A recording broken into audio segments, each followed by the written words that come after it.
The sun was killing her, not quickly, slowly, the way the desert preferred. Eliza Hartwell lay in the sand, 24 years old and certain she had maybe an hour left. Her family was 3 days dead. The wagon was ash. Water was a memory. Then hoofbeats, and she knew what came next would be worse than dying of thirst. She'd heard the stories her whole life, what they did to white women, how they took you, how you disappeared. The shadow fell across her face, blocking out the merciless sky, and she tried to remember how to pray but couldn't find the words. But before I tell you what happened next, hit that like button and drop a comment with your city name. I want to see how far this story travels. Now let me take you back to where it all began. The first thing you need to understand about Eliza Hartwell is that she didn't start out brave. Not even close.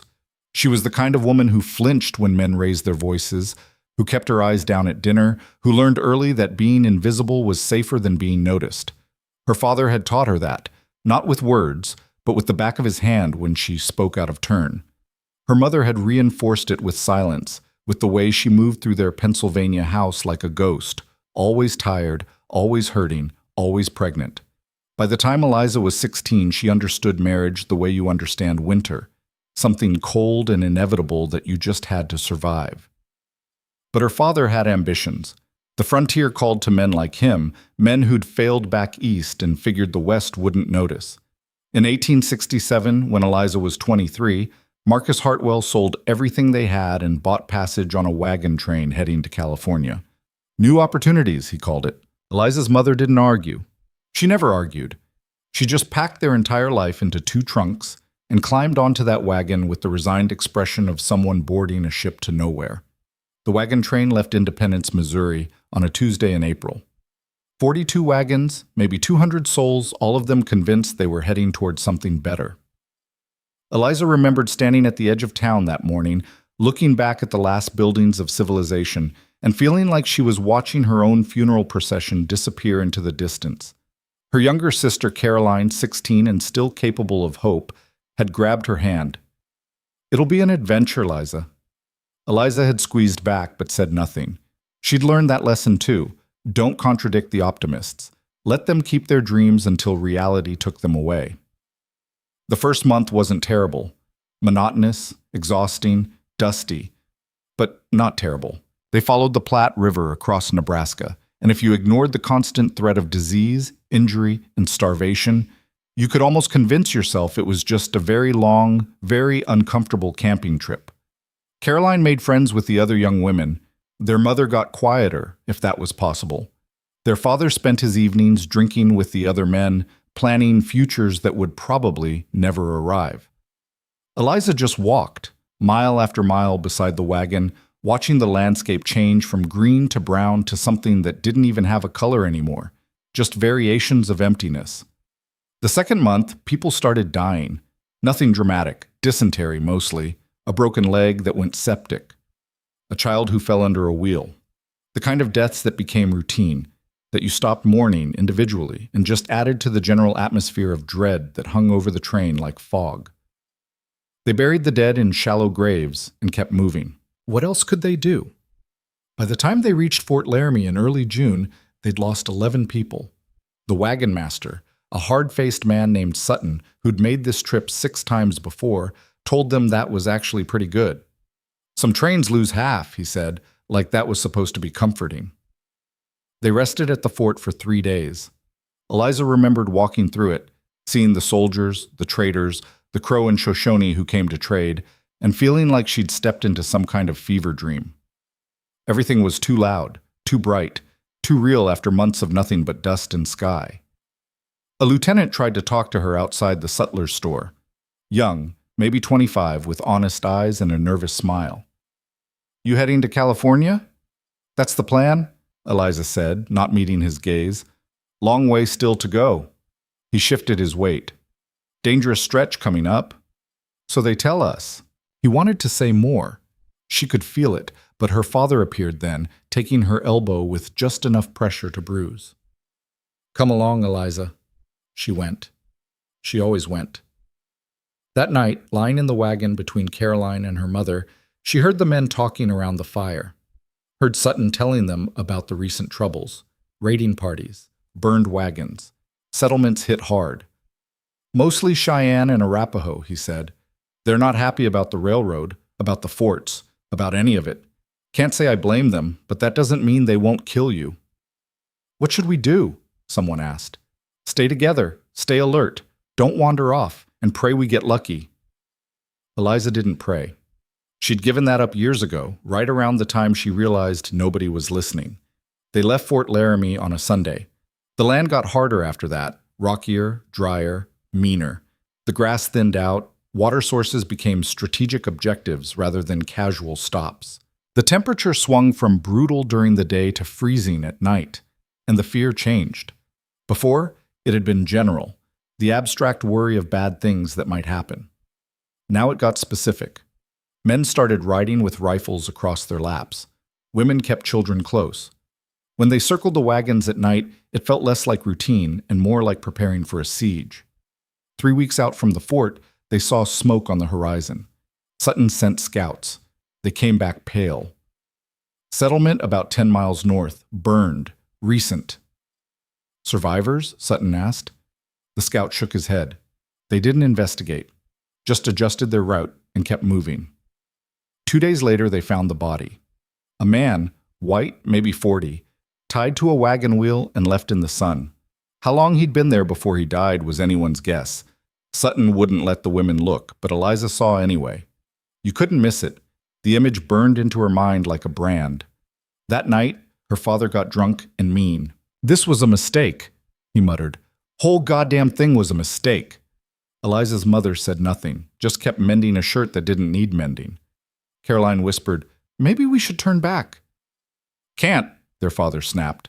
Sold everything, got nothing to go back to. He took another drink. We're committed now, just got to see it through. Eliza wondered what seeing it through meant when you were tied to a wagon wheel in the sun. The attack came on a Thursday. Mid-July, hot enough to shimmer, the kind of heat that made you stupid. They were in rough country, broken terrain, lots of ravines and dry washes, the kind of landscape that made Sutton nervous.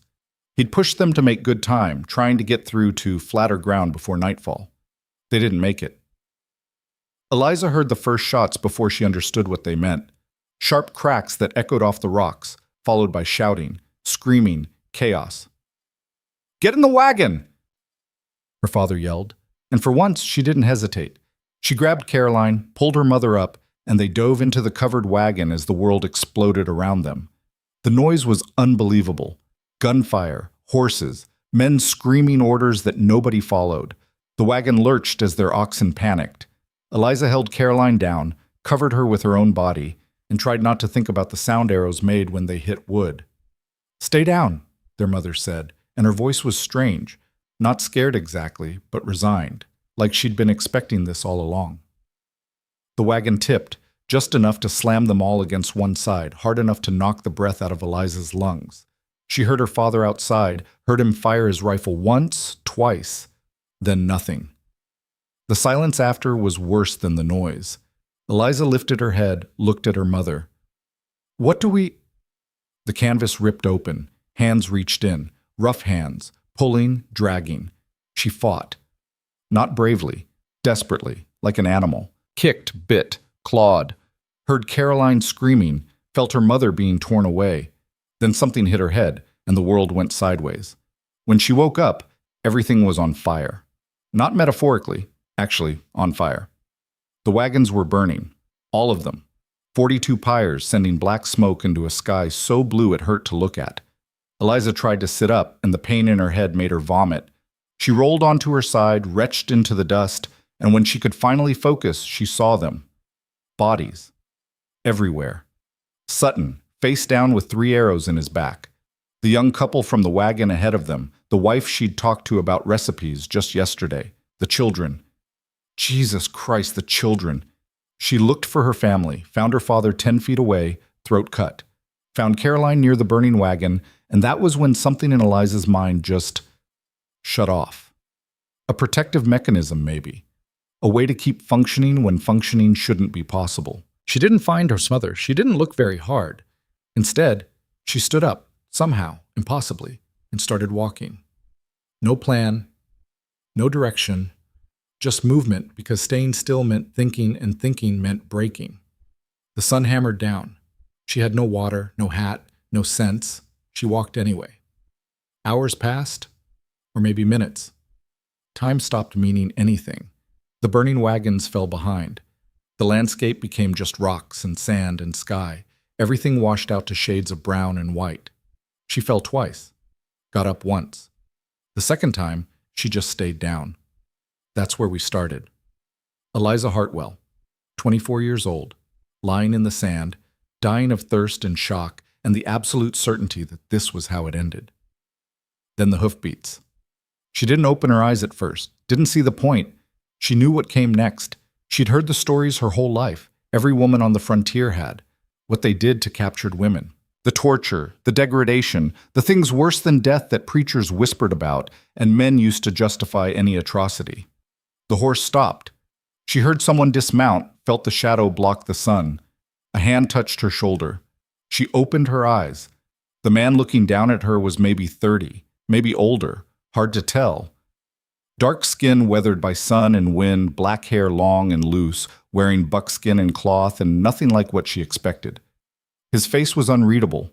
Not cruel, not kind, just assessing, like she was a problem to be solved. He said something.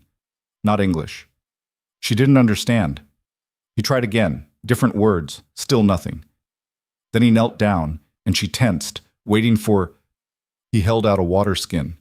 Eliza stared at it. Couldn't process what she was seeing. This didn't fit the narrative. This wasn't how this was supposed to go. He gestured. Drink. Her hand shook so badly she couldn't hold it. He had to help her, tilting it to her lips while she gulped desperately, water running down her chin, the best thing she'd ever tasted in her entire life. When she'd had enough, he pulled it back. Studied her again. She studied him back. Tried to find the monster from the stories. Saw only a man who'd given her water when he could have just ridden past. He stood, looked back the way she'd come, then at her again. Made a decision. He picked her up like she weighed nothing, which probably wasn't far from true. She'd lost weight on the trail, and the last 3 days hadn't helped. Put her on his horse. Climbed up behind her. They rode. Eliza had no idea where they were going, didn't have the strength to ask, even if they'd shared a language. Just sat in front of him, feeling the horse's movement, the man's steady breathing behind her, and tried to understand what was happening. The sun moved across the sky. Her head throbbed. She drifted in and out of consciousness, catching glimpses, rocks, a distant mesa, birds circling overhead. When she woke up fully, it was almost dusk, and they'd arrived somewhere. A camp. Maybe 20 structures, not the teepees she'd seen in drawings, but something different. Low, domed shapes covered in earth and grass. People moving between them, stopping to stare as the man rode in with his strange cargo. He dismounted, helped her down. Her legs didn't work right. She would have fallen if he hadn't steadied her. A woman approached. Older, maybe 50, with gray threading through her hair and sharp eyes that took in every detail. She said something to the man. He answered. They went back and forth, not arguing exactly, but intense. Finally, the woman looked at Eliza, said something that might have been a question. Eliza just stared back, too exhausted for fear. The woman sighed, then gestured. Come. She led Eliza to one of the structures.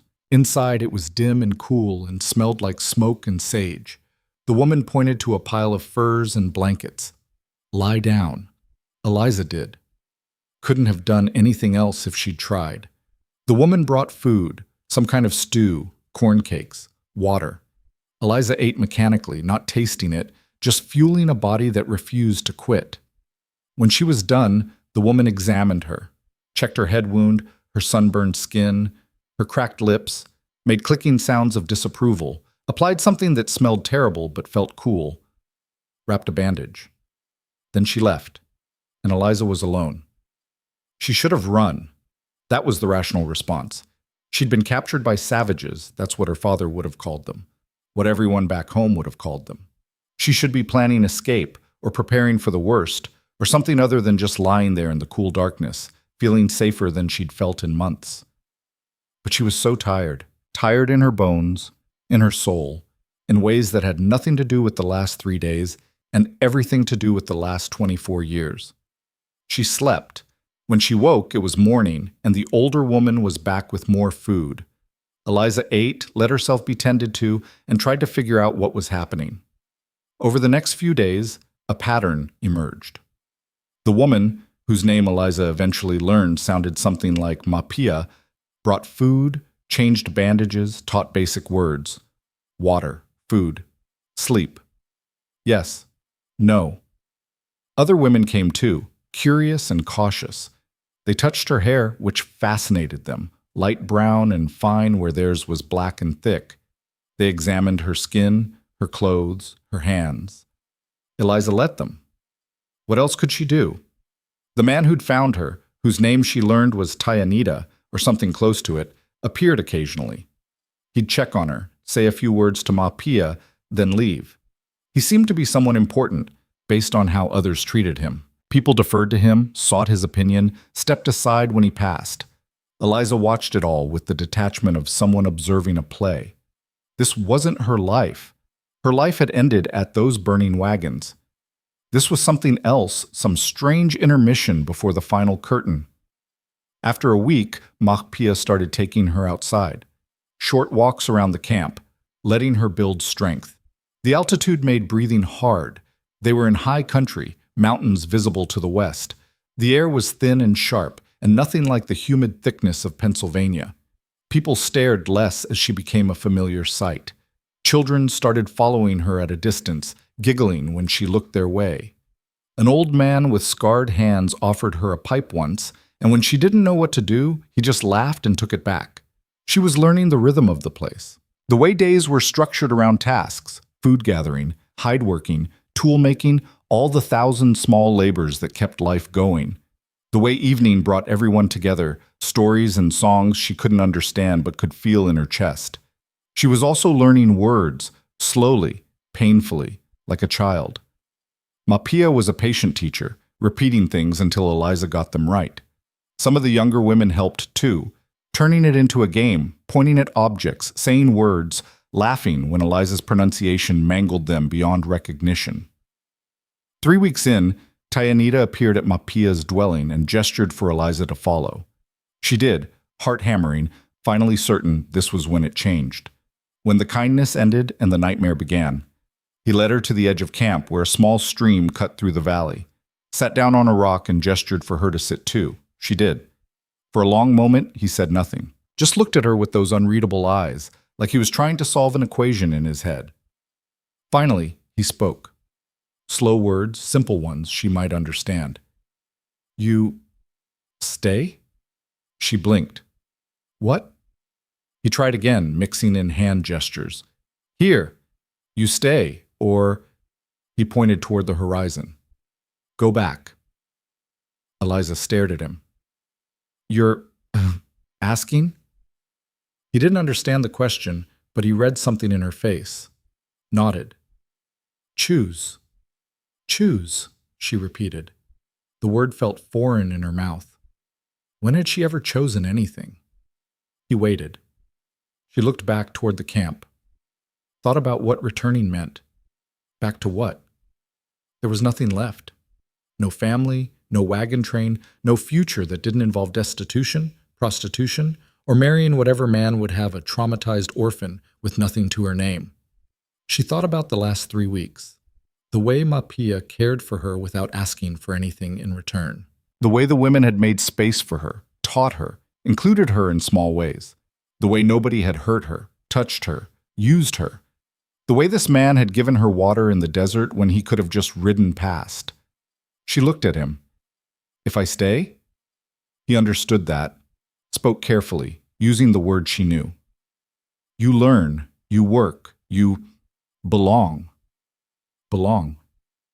She tested it. To who? He touched his chest. To you. Something in her chest cracked, not broke, cracked, like ice breaking up after a long winter. I stay, she said. He nodded like he'd expected that, then said something else, more words she didn't know, but she caught one. Wife. The crack froze over immediately. What? He tried again, used hand gestures, drew in the dirt, and slowly, Horribly, she understood. He was offering marriage. Eliza stood up so fast she got dizzy.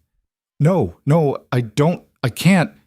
He stood too, hands up, calming, spoke in his language, low and steady, and she didn't understand the words but got the tone.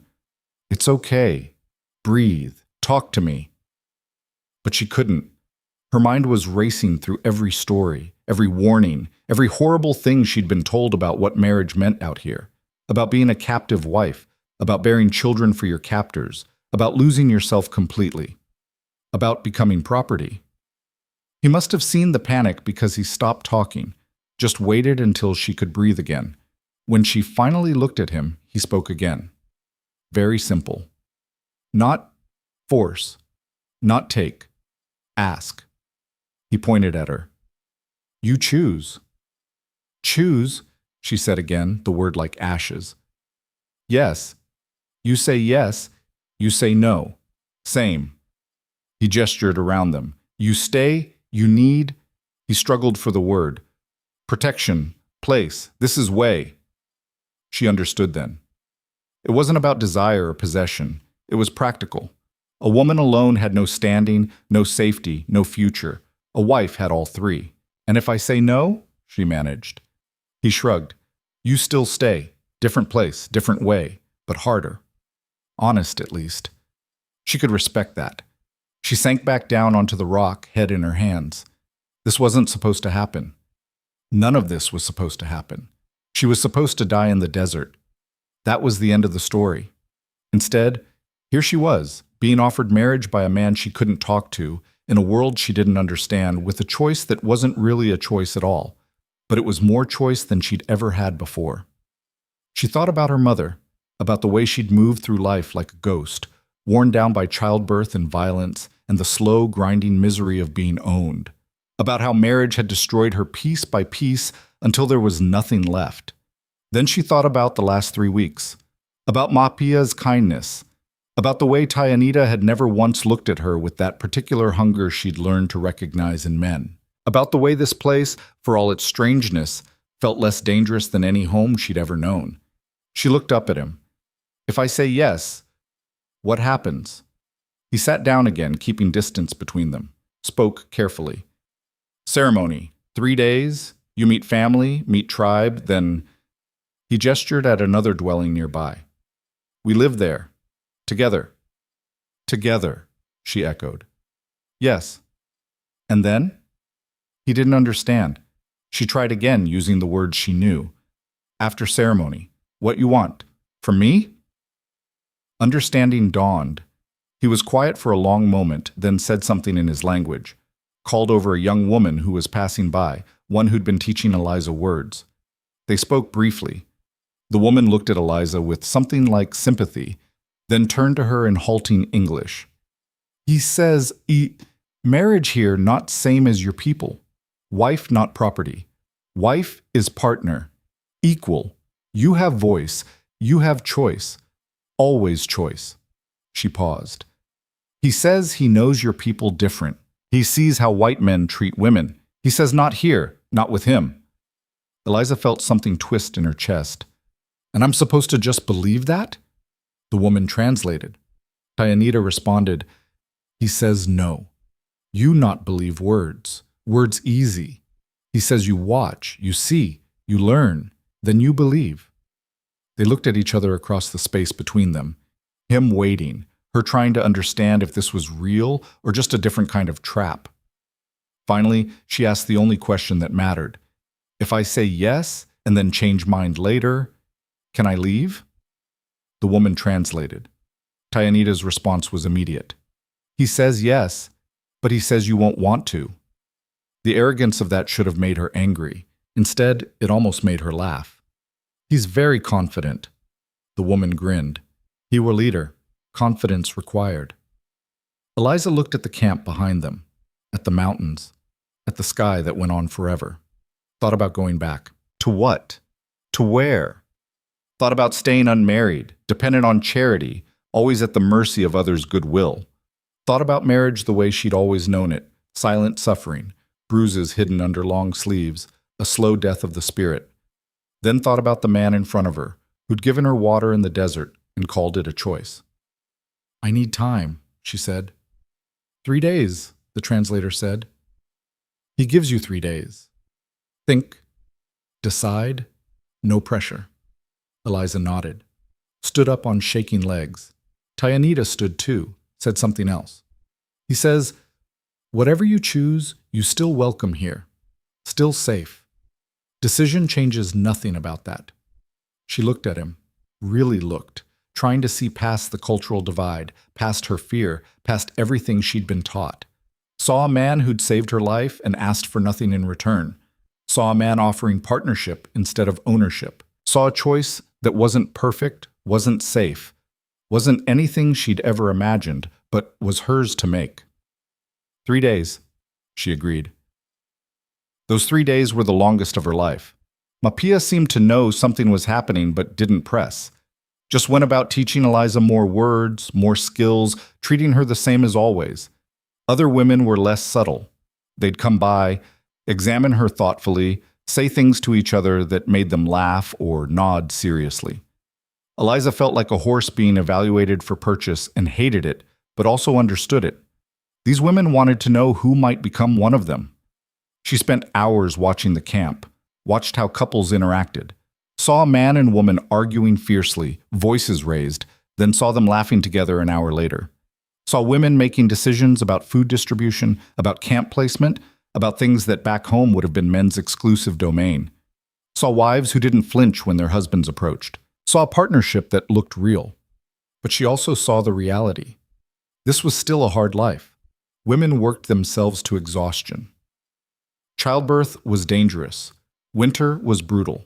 Conflict was constant, if not with other tribes, then with settlers, with soldiers, with the encroaching tide of her own people. Nothing about this was safe. But then again, nothing about going back was safe either. On the 3rd day, Tyanita found her near the stream again. They sat in the same spots as before. "You decide?" he asked in his careful, limited English. Eliza took a breath. "I need to know something first." He waited. "Why me? You could have left me in the desert. You could have taken me, if that's what you wanted. Why ask?" The translator wasn't around, so he struggled with the words. Finally gave up and called over the same woman as before. When she arrived, he spoke at length in his own language. The woman listened, nodded, then turned to Eliza. He says, "In desert, he saw your eyes.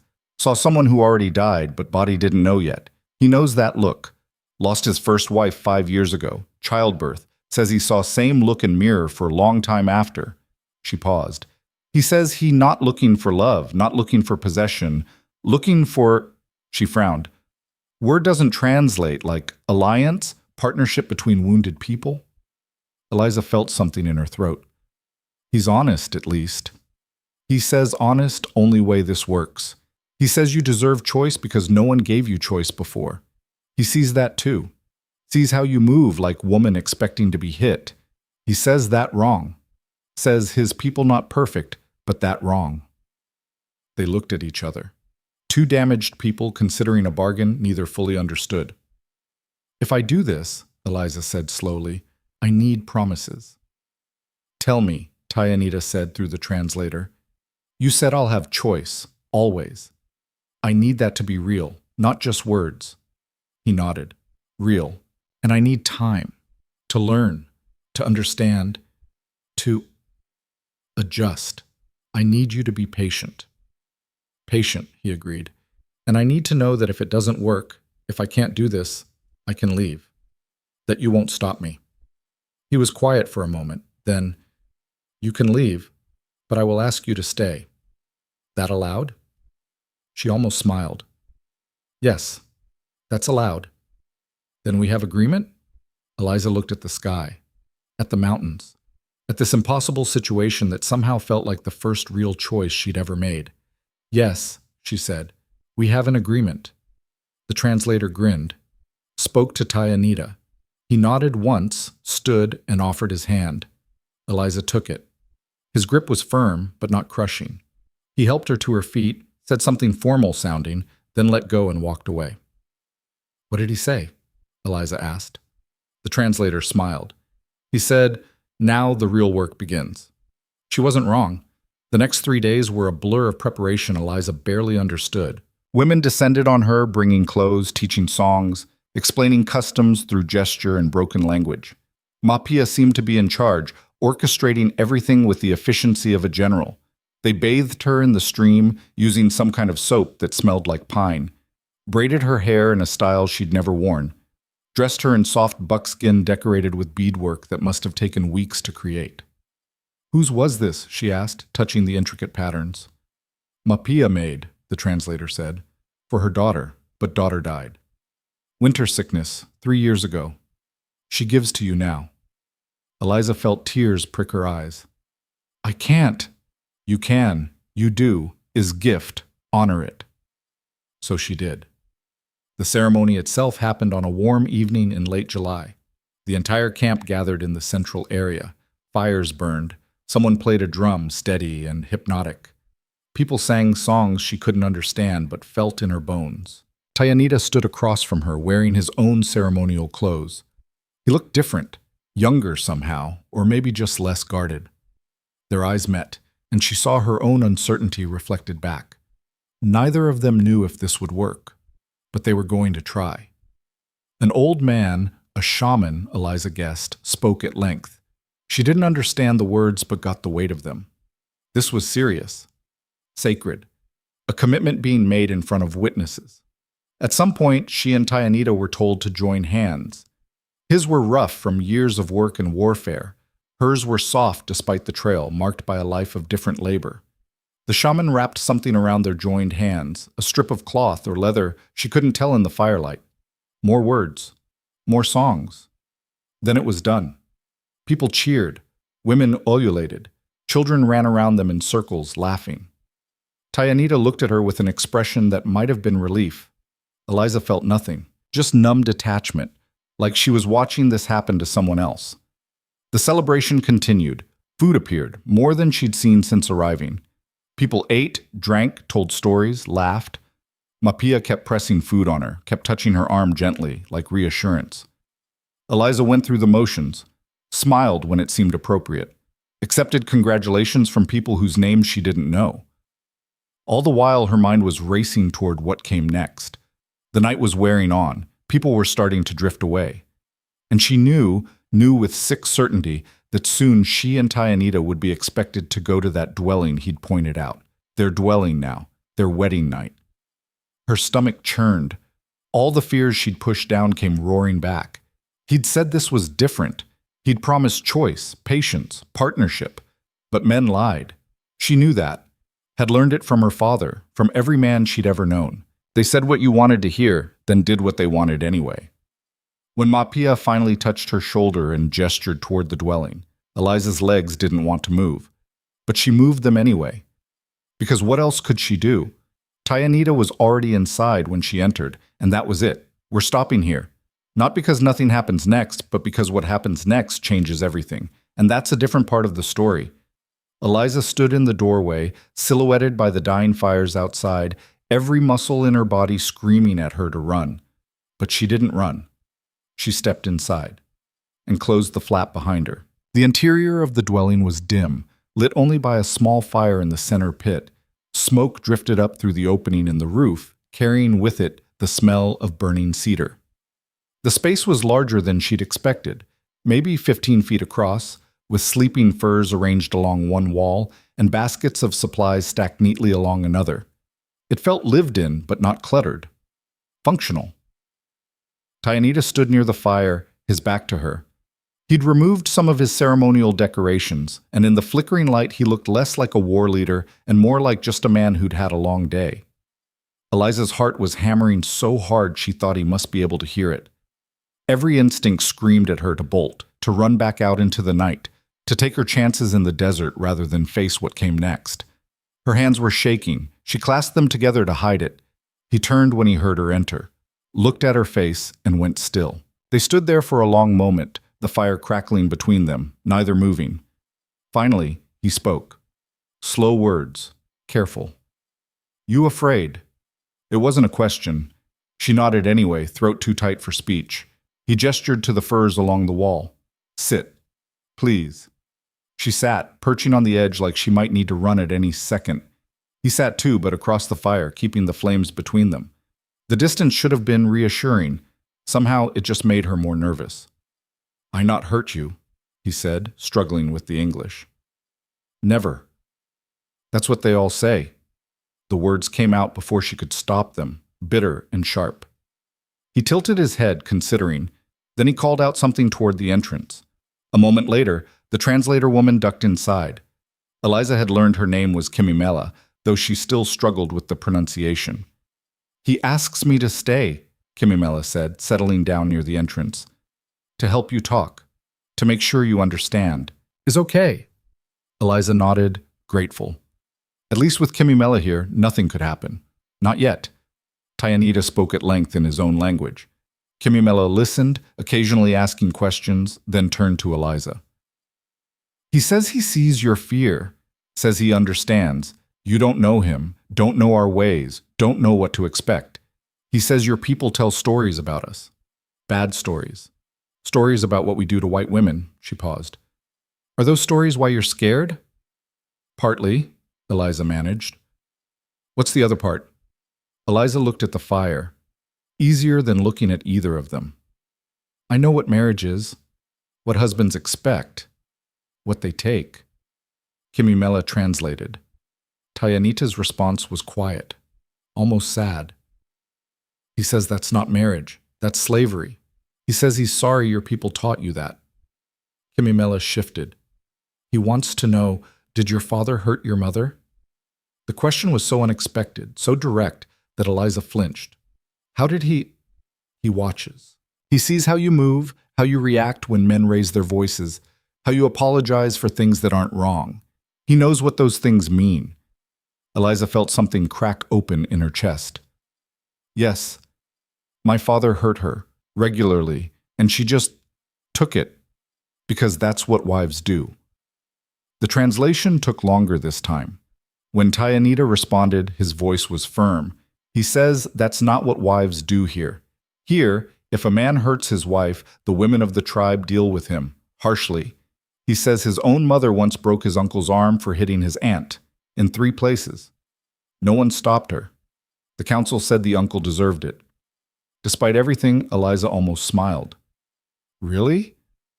"Really. Women here have power, not same as men's power, but real. You think those women outside would let their daughters, their sisters, their friends be hurt? They would burn this dwelling down with him inside." Eliza looked at Kimimela. "And you? Are you married?" "Was. Husband died 2 winters ago. Hunting accident." She said it matter-of-factly, but something flickered in her eyes. "He was a good man. We had 5 years together. He never raised hand to me, never forced me. When I said no to things, he listened. When I said yes, he made sure I meant it." "And that's normal here?" "Normal enough. We not perfect, no people are. But yes, that's how it should be, how most of us try to be." Tyanita spoke again, longer this time. Kimimela translated in pieces.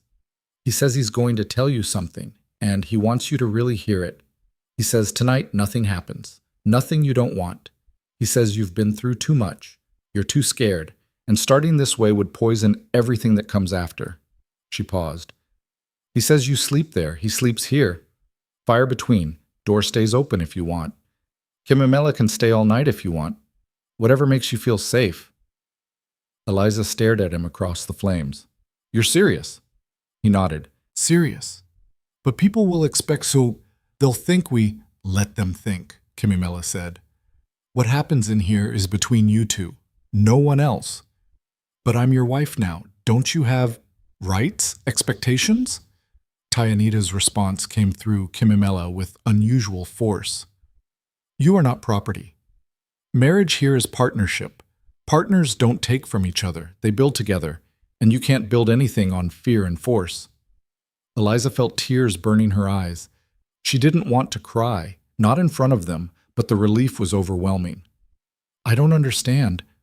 Why would you agree to this marriage if you're willing to wait? If you don't even want—" "He does want," Kimimela said quietly. "He's not blind. But he wants you willing, not terrified.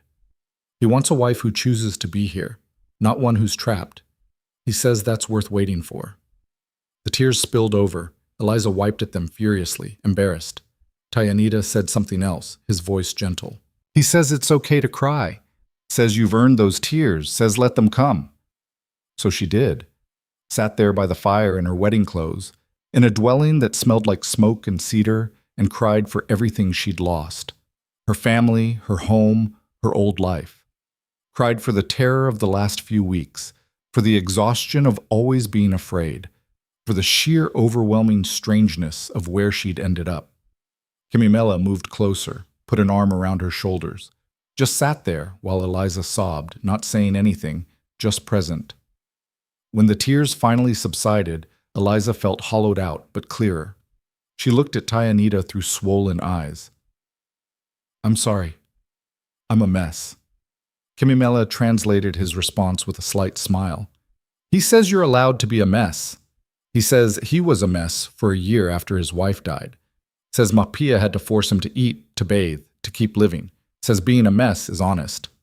Eliza hiccuped a laugh. Mapia seems like she doesn't take nonsense from anyone. She doesn't. She's Tayanita's aunt. Raised him after his parents died. She's why he became war leader, trained him herself. Kimimela grinned. She's also why he knows how to cook, sew, and clean. Said no nephew of hers would be useless in a dwelling. He cooks? Tayanita understood that word, nodded, said something. He says not well, but he won't starve you. Despite everything, Eliza felt herself relaxing slightly. That's good to know. They sat in silence for a while, the fire burning down to coals. Outside, the camp had gone quiet. Just the occasional dog bark, the distant sound of someone singing. Finally, Tayanita spoke again, gesturing around the dwelling. He says you should sleep now. You're exhausted. He's going to sleep by the fire. In the morning, Mapia will come, help you start learning what you need to know, but tonight, just rest. Eliza looked at the furs, then at him. You're really going to sleep there, on the ground? He says he's slept in worse places. Says this is comfortable. She wanted to argue, to say he should take the bed since it was his dwelling, but she was too tired. Instead, she just nodded. Thank you. Kimimela stood. I'll be in my dwelling, 3 over. You need anything? You call out. I'll hear. You're not staying? Do you need me to? Eliza looked at Tayanita, at his patient, tired face. Thought about what he'd said, what he'd offered. Thought about the fact that he'd kept Kimimela here for hours just to make sure Eliza understood, felt safe, had choices. No, she said quietly. I think I'm okay. Kimimela nodded, said something to Tayanita, and ducked out into the night, leaving them alone. Eliza's heart sped up again, but Tayanita just arranged some furs near the fire, lay down with his back to her, and said one more careful English phrase. Sleep safe. She waited for him to change his mind, to roll over, to approach, to reveal that this had all been an elaborate trap. He didn't. His breathing evened out after a few minutes, and she realized he'd actually fallen asleep. Eliza lay down on the furs, pulled a blanket over herself, and stared at the smoke hole above. This was her wedding night. She was married to a man she couldn't talk to, living in a world she didn't understand, surrounded by people who'd been her enemies according to everything she'd been taught, and she felt safer than she had in her entire life. She didn't understand it, couldn't make it make sense, but she felt it anyway. Eventually, exhaustion claimed her, and she slept without dreams. The morning brought Mapia, as promised, along with 3 other women whose names Eliza hadn't learned yet. They arrived with food, clean water, and the unmistakable air of women on a mission. Tayanita had already left. Eliza had woken to find his furs neatly rolled, the fire rekindled, and a cup of something warm waiting for her. Tea, maybe, though it tasted nothing like the tea she knew. Not bad, just different. The women bustled in, talking rapidly among themselves. Mapia pointed at Eliza, then at the furs, then at a basket, clearly giving instructions. The other women nodded and set to work. Eliza sat there, bemused, as they transformed the dwelling around her. They rearranged storage baskets, hung bundles of herbs from the frame, added what looked like decorative elements, beaded strips, painted hides, a beautiful woven blanket. Making it a home, she realized. Not just Tyanita's dwelling anymore. Theirs. One of the younger women, maybe 18, approached with a basket full of unfamiliar items. She pulled things out one by one, naming them, waiting for Eliza to repeat. Grinding stone, scraping tool, sewing kit, water bag.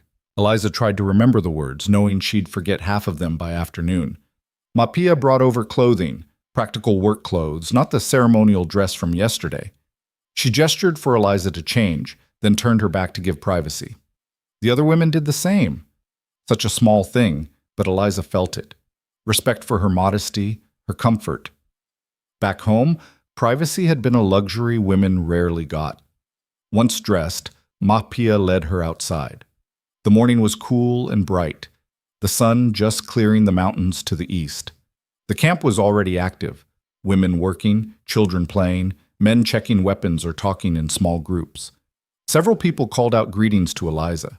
She didn't understand the words but recognized the tone. Friendly. Welcoming.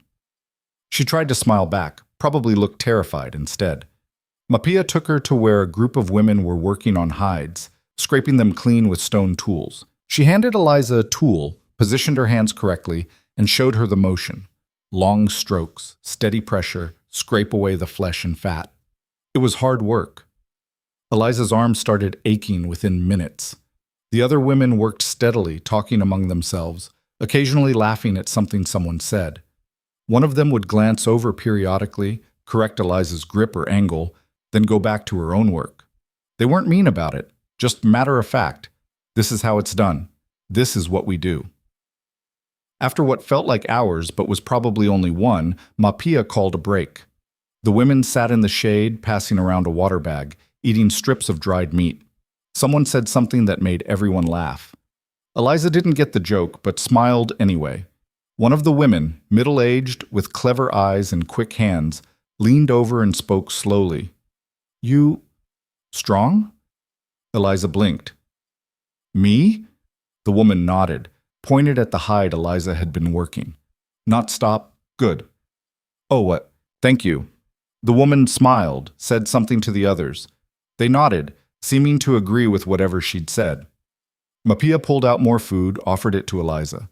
Some kind of cake made from corn and berries. It was good, surprisingly good. Eliza ate it gratefully, realizing she was starving. The translator, Kimimela, appeared around midday. How is it going? My arms hurt, Eliza admitted. Kimimela laughed. They'll hurt worse tomorrow, but you get used to it. She sat down beside Eliza. The women are impressed. They thought you might quit after 10 minutes. You lasted almost 2 hours. Is that good? It's good. Eliza looked at the group of women, now back to work on the hides. What are they saying about me? Mostly that you're stronger than you look, that you don't complain, that maybe you'll fit in after all. And if I don't? Kimimela shrugged. Then you don't, but you're trying. That counts. They sat in silence for a moment, watching the work. Then Eliza asked the question that had been nagging at her since morning. Where's Tyanita? Council meeting? The elders want to talk about the soldiers they saw 3 days north. Decide what to do. Soldiers? Your people. They're building another fort, cutting through hunting grounds. It's causing problems. Eliza felt a twist of guilt. My people. You're one of us now, Kimimela said. Or you will be, if you choose. But yes, it's complicated. You know that better than anyone. The afternoon brought different work. Mapia took Eliza to gather plants, roots, berries, herbs, showed her which ones to pick, how to harvest without killing the plant, where to look for the best specimens. Eliza followed, trying to remember everything, knowing she'd forget most of it. The land here was so different from Pennsylvania. Different plants, different rhythms, different everything.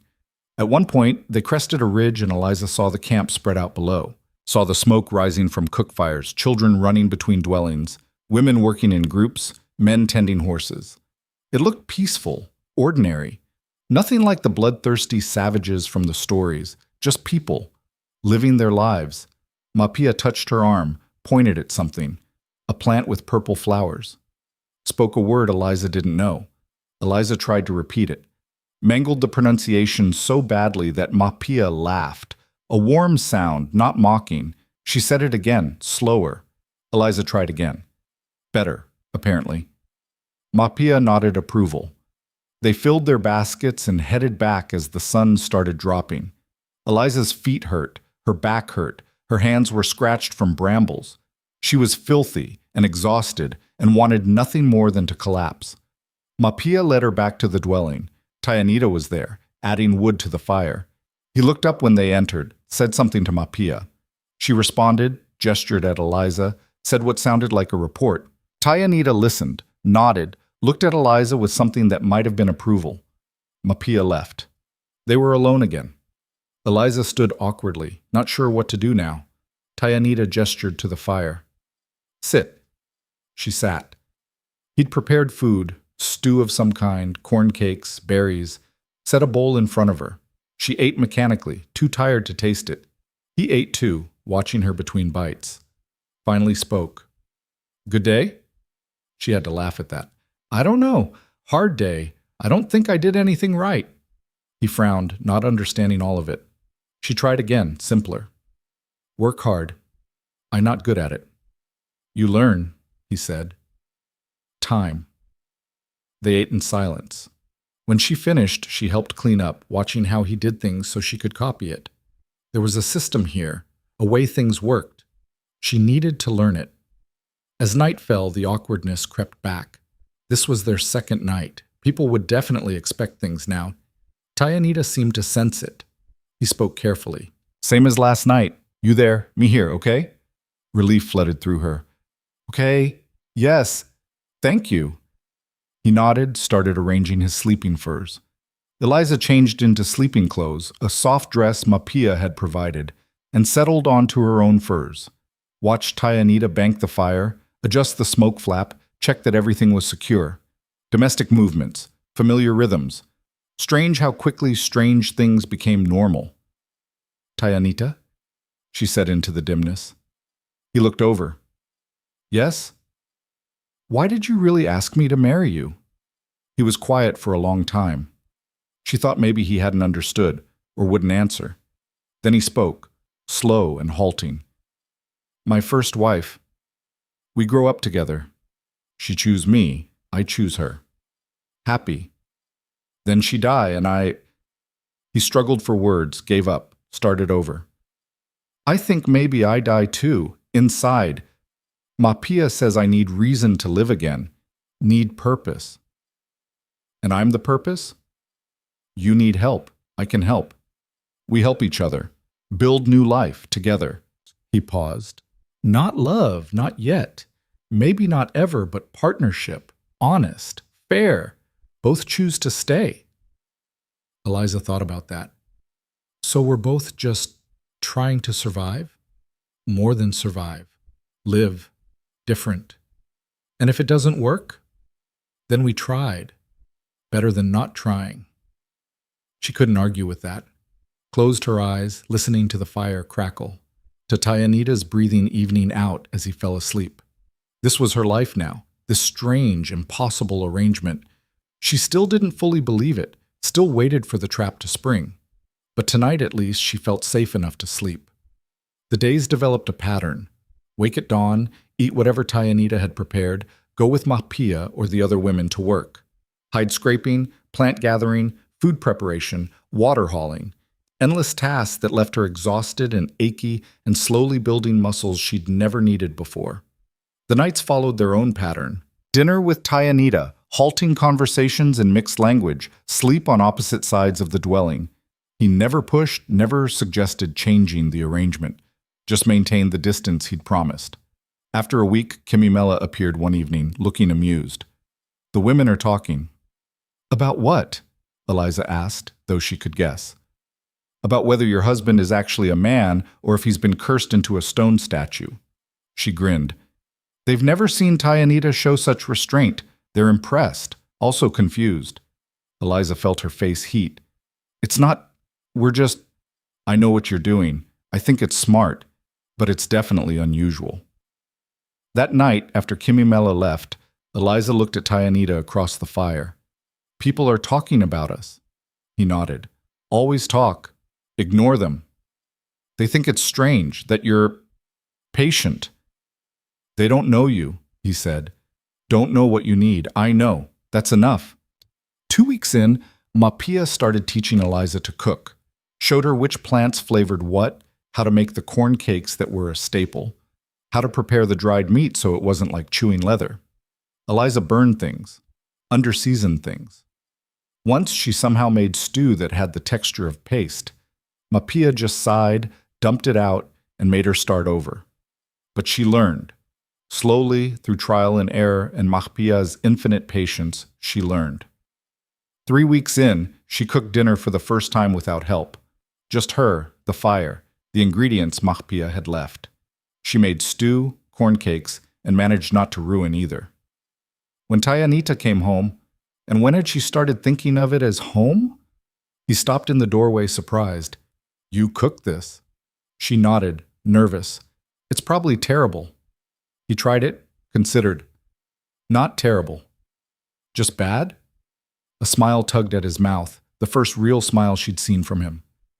Different, not how Mapia makes it, but good. That smile did something strange to her chest, made her feel warm in a way that had nothing to do with the fire.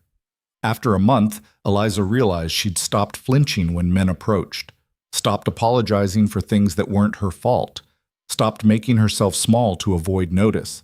The women had accepted her as part of their work group, still corrected her, still laughed when she messed things up, but it was gentle now, affectionate even. The children had decided she was fascinating, followed her around teaching her words, laughing when she tried to say them. One little girl, maybe 5, had attached herself to Eliza's side and refused to leave. Her name was Nasha, and she talked constantly in a language Eliza barely understood, but was learning. Tayanita taught her in the evenings. Simple phrases, practical vocabulary. How to ask for water, say thank you, express needs. His English was improving too, slower than her learning his language, but progress nonetheless. They were building something, a shared language, literal and otherwise. One night, about 6 weeks after the wedding, Eliza woke from a nightmare. The wagons burning, her family screaming, the endless desert trying to kill her. She sat up gasping, heart hammering, sweat-soaked despite the cool night. Tayanita was awake immediately. Eliza? She couldn't speak, just shook, trying to breathe. He moved closer, not too close, but near enough. Bad dream? She nodded. Want talk? I can't. Her voice broke. It's the same one. Always the same. He was quiet for a moment, then, carefully, Can I? He gestured, asking permission. What? Sit closer, not touch, just closer. Sometimes helps. She nodded, not trusting her voice. He moved to sit against the wall near her sleeping furs, still maintaining distance but present. Real, alive. My wife, first wife, he said quietly. After she died, I dream about it, every night. See her dying, not able to help. Wake up screaming. What made it stop? Time. Talking. Mapia stay with me many nights, just sitting like this. He paused. Dreams don't stop, but get quieter, hurt less. They sat in the darkness, not touching, just present with each other's pain. Finally, Eliza's breathing steadied. Thank you. Sleep now? I'll try. He started to move back to his own furs. Wait, she said. Could you stay there? Just for tonight? He settled back against the wall. I stay. She lay down, and knowing he was there, knowing she wasn't alone with the nightmares, she slept. In the morning, she woke to find him still there, head tipped back against the wall, asleep sitting up. His neck was going to hurt. She should wake him, tell him to move. Instead, she just watched him for a moment. This man who'd saved her, married her, given her space to heal. Who'd kept every promise, who'd been patient beyond reason, who'd sat up all night just so she wouldn't be alone, who was becoming something more than a stranger. The realization scared her, but not as much as it would have a month ago. 8 weeks in, autumn started making itself known. The air got sharper, the nights colder. The women began preparing for winter with an intensity that made the summer work look lazy. Eliza learned to help smoke meat, to pack away dried berries and roots, to make sure every dwelling would be ready for snow. It was backbreaking work, but she could do it now. Her hands had calluses, her arms had muscle. Her back didn't give out after an hour. She was getting strong. She was also starting to understand the language. Not fluently, but enough to follow most conversations, to express basic needs, to tell when children were plotting mischief. Tayanita noticed. You learn fast. I have good teachers. You have good mind, he corrected. They were eating dinner, a comfortable routine now. Eliza had cooked, Tayanita had praised it genuinely, and they'd fallen into easy conversation. Still mixed language, but less halting than before. Tayanita, she said as they cleaned up. Can I ask you something? Always. How long are you willing to wait? He looked at her, confused. Wait for what? She gestured between them. This, us, the sleeping arrangement. Understanding dawned. He set down the bowl he'd been holding. As long as you need. But that's not fair to you. Who says? He shook his head. Eliza, I told you, I'm not looking for that. Not first. Looking for partnership. Someone to build life with. Trust with. Rest comes when it comes, or it doesn't. Either way is okay. But people expect too much. He moved closer, crouched down so they were eye level. Listen, you've been hurt. You've been taught wrong things about marriage, about men, about what you deserve. I not add to that hurt. When you're ready, if you're ready, you tell me. Until then, we keep doing this. He gestured around the dwelling. Building trust, learning each other, being partners. Eliza felt tears threatening again. I don't understand you. Not much to understand. I'm just man who thinks wife should want to be wife, not just endure it. That's not normal where I come from. I know, is sad. Your people have strange ideas about women. She laughed despite the tears. You're not wrong. He smiled, stood up. Now sleep. Tomorrow, Mapia wants to teach you to make winter moccasins. You'll need strong rest. That night, as Eliza lay on her furs, she realized something had shifted. She wasn't afraid anymore. Not of Tayanita, not of this place, not even of the future. She was still grieving, still processing trauma, still figuring out who she was in this new life. But she wasn't afraid, and that felt like its own kind of miracle. The first snow came in early October, dusting the mountains white and turning the morning air sharp enough to hurt. Eliza woke to find frost on the inside of the dwelling's hide covering, her breath visible in the dim pre-dawn light. The fire had burned down to embers overnight. She started to get up to rebuild it, but Tayanita was already moving, adding wood with the quiet efficiency of someone who'd done this 1,000 times. The flames caught, sending warmth spreading through the space. He glanced back at her. Cold? Freezing, she admitted, pulling the furs tighter around her shoulders. Winter here is hard, not like your Pennsylvania. He poked at the fire. But dwelling stays warm. We survive. Over the past weeks, his English had gotten better. Hers had too, in his language. They spoke in a hybrid now, switching between tongues depending on which had the right words. It worked, mostly. Mapia says the real snow won't come for another month, Eliza said, watching the flames grow. She's usually right. He stood, brushed off his hands. But when it comes fast. That's why everyone working so hard now. It was true. The entire camp had shifted into what felt like controlled chaos. Every day brought new preparations, more meat smoked, more roots stored, more firewood stacked. The women worked until their hands bled, then kept working. The men hunted constantly, bringing back deer, elk, even a buffalo that had taken 6 of them to kill and 2 days to fully butcher. Eliza had helped with that butchering, had learned to cut meat without wasting any, to scrape hides until her shoulders screamed, to render fat into something useful. The work was brutal, but she was part of it now. The women didn't hover anymore, didn't watch to make sure she was doing things right. They just expected her to know, and mostly she did. That morning she joined a group making pemmican, dried meat pounded to powder, mixed with berries and fat, then packed into rawhide containers. It would keep all winter, Mapia had explained. And when fresh food ran out, pemmican meant survival. The work was monotonous but social. The women talked while they worked, told stories, shared gossip. Eliza didn't catch all of it, but she caught enough. Kimimela was there, pounding meat with more force than necessary. She'd been quiet lately, withdrawn. When the older women tried to draw her into conversation, she gave short answers and went back to work. During a break, Eliza moved closer. "Are you all right?" Kimimela looked at her, surprised. "Why do you ask?" "You seem sad." For a moment, Kimimela's face stayed neutral. Then something cracked. "It's been 2 years since he died. Everyone says it should hurt less by now." "Does it?" "No." She went back to pounding. "Some days I forget he's gone. I turn to tell him something, and he's not there. Other days, it's all I can think about. The accident, the funeral, how I had to burn half our belongings because keeping them hurt too much." Eliza didn't know what to say. She'd lost people too, but the grief was complicated by fear and relief and guilt. She suspected Kimimela's grief was simpler, purer, and maybe harder because of it.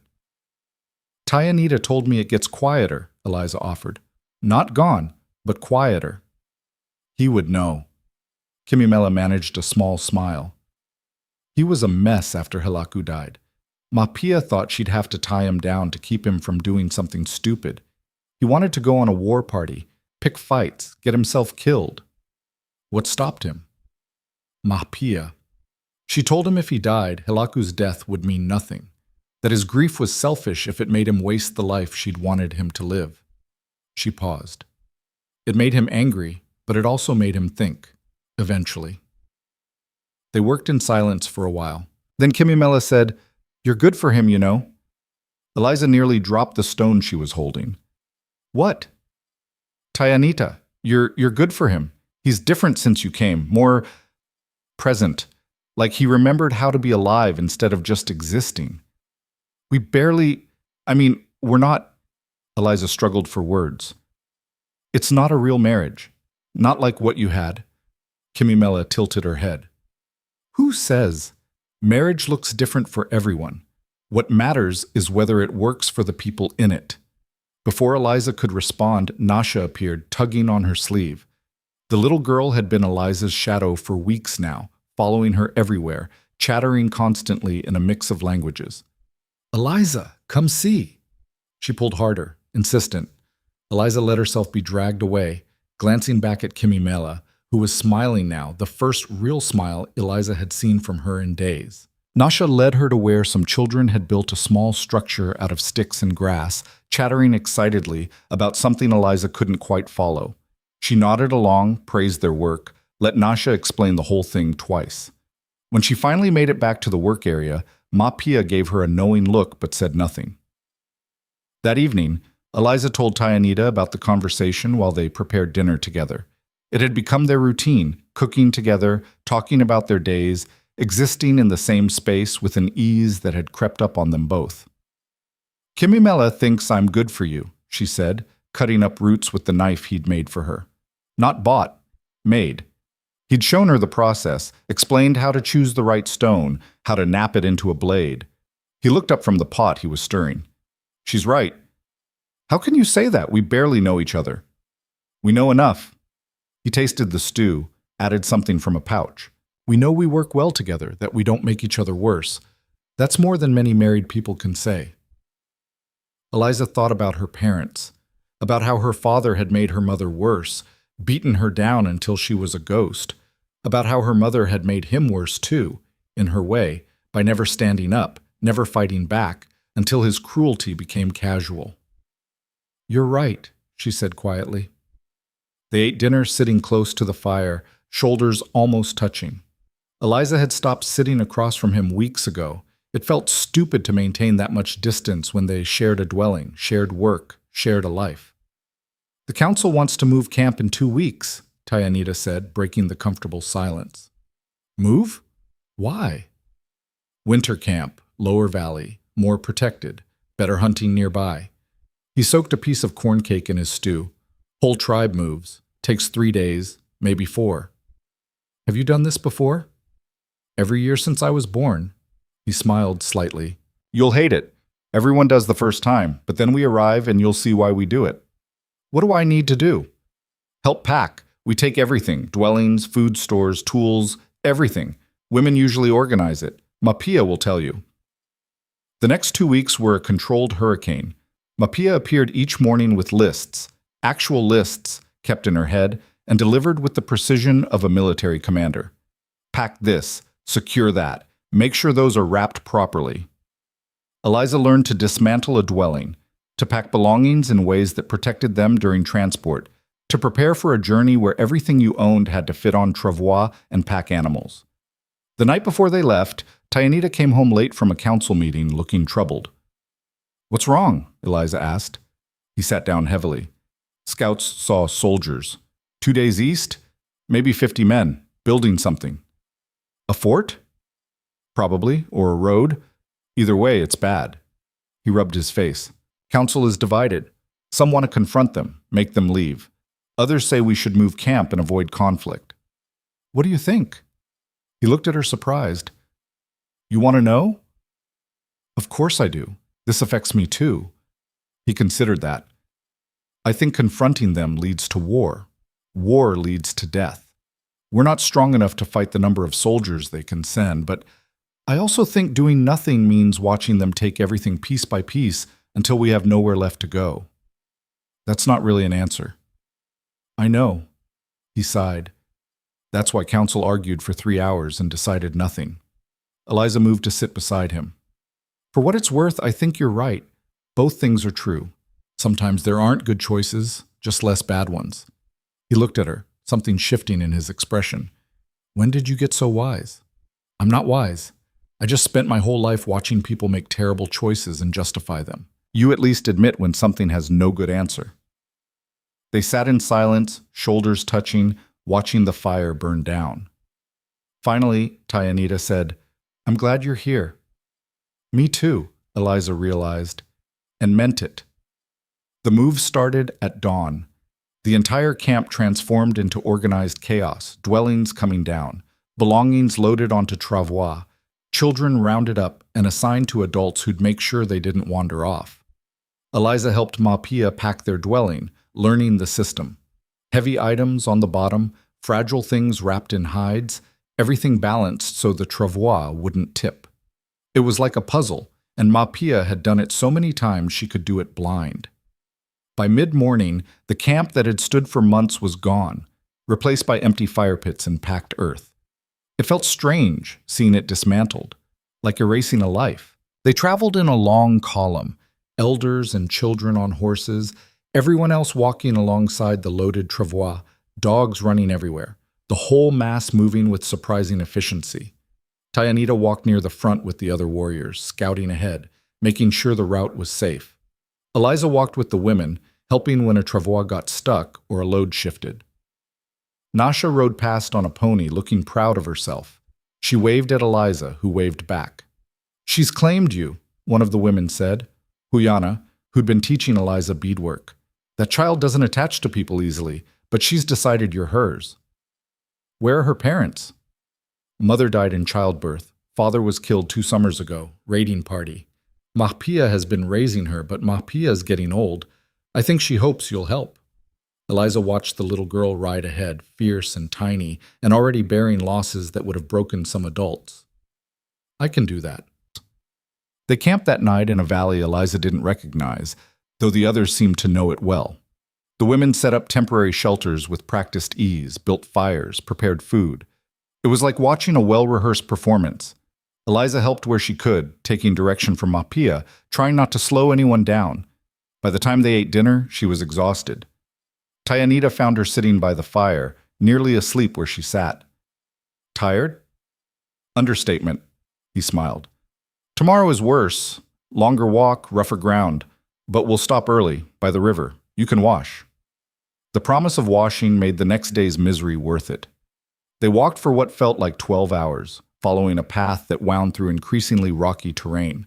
Eliza's feet hurt, her back hurt, everything hurt. But when they stopped, she understood why. The river was beautiful, clear and cold, flowing between red rock walls, pools deep enough to swim in. The women descended on it immediately, stripping off and diving in with whoops of joy. Eliza hesitated at the edge, suddenly self-conscious. Kimimela surfaced nearby, water streaming from her hair. "Come on! You smell like 3 days of walking!" I'm not. Everyone's naked. No one cares. Get in here." So Eliza did.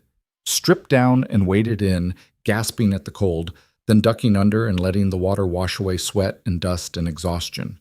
It felt incredible. She surfaced to find Mahapia floating nearby, looking peaceful. The old woman opened one eye, looked at Eliza, and said something that made the other women laugh.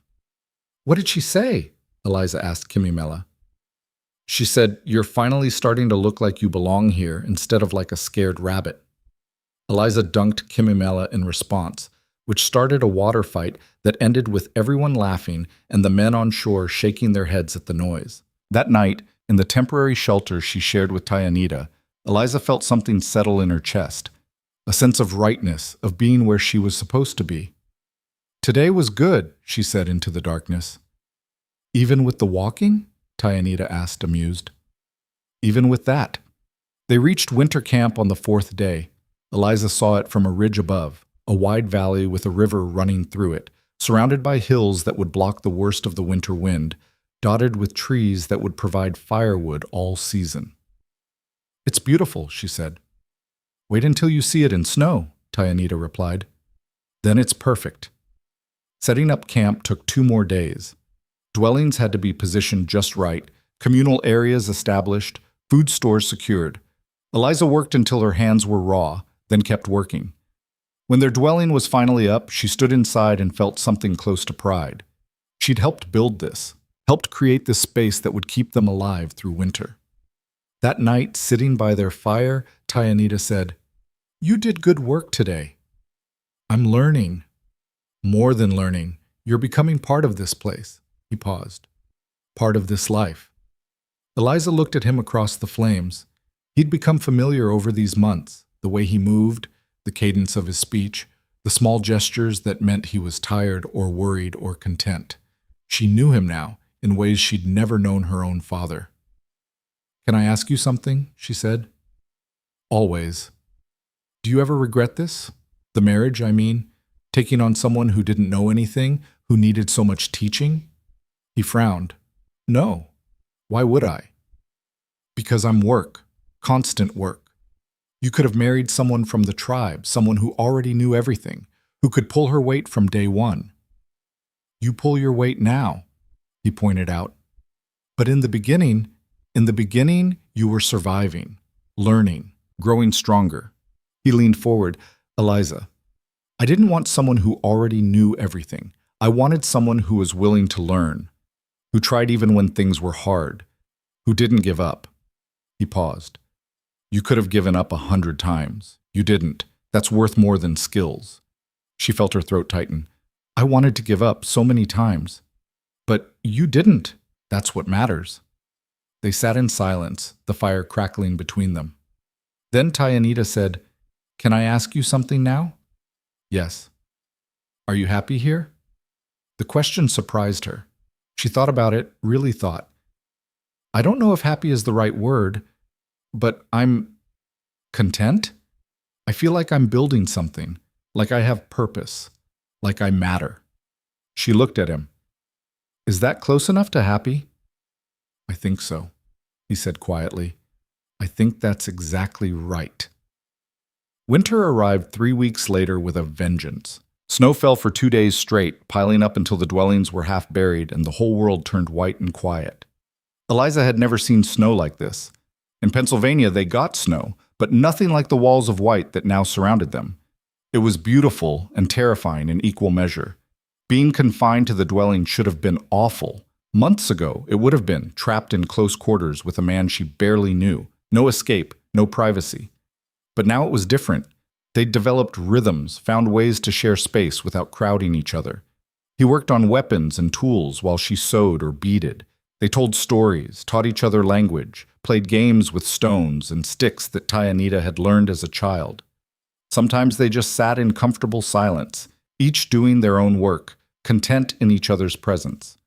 Other times, the whole camp would gather in the largest dwelling for storytelling or singing. Eliza learned tribal history this way, listening to the elders recite long narratives about where they'd come from, battles fought, heroes who'd saved them.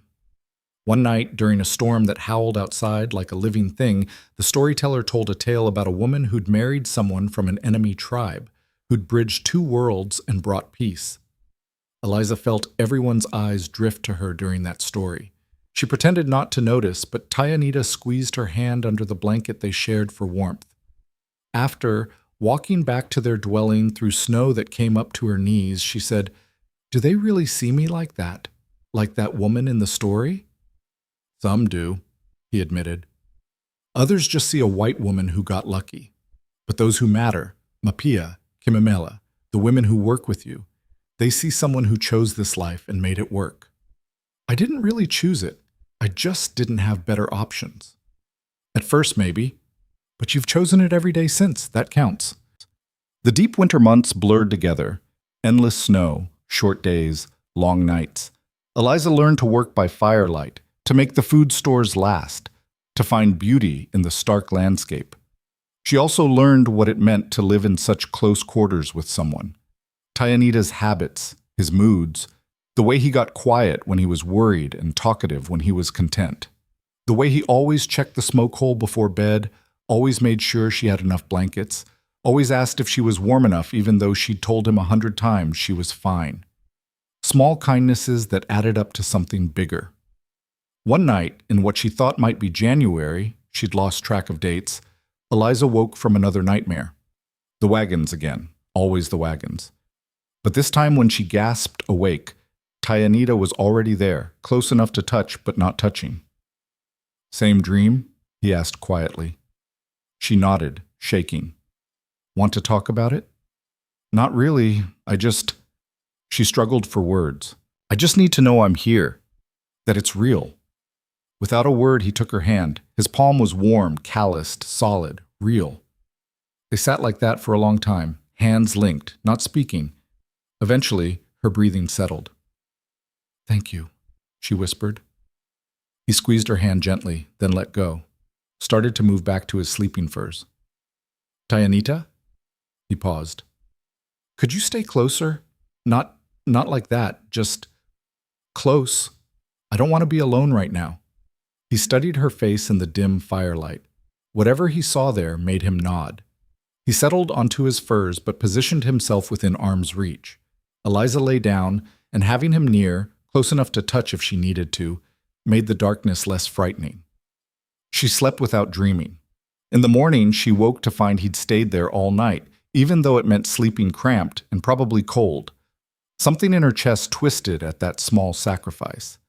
The days got longer, imperceptibly at first, then noticeably.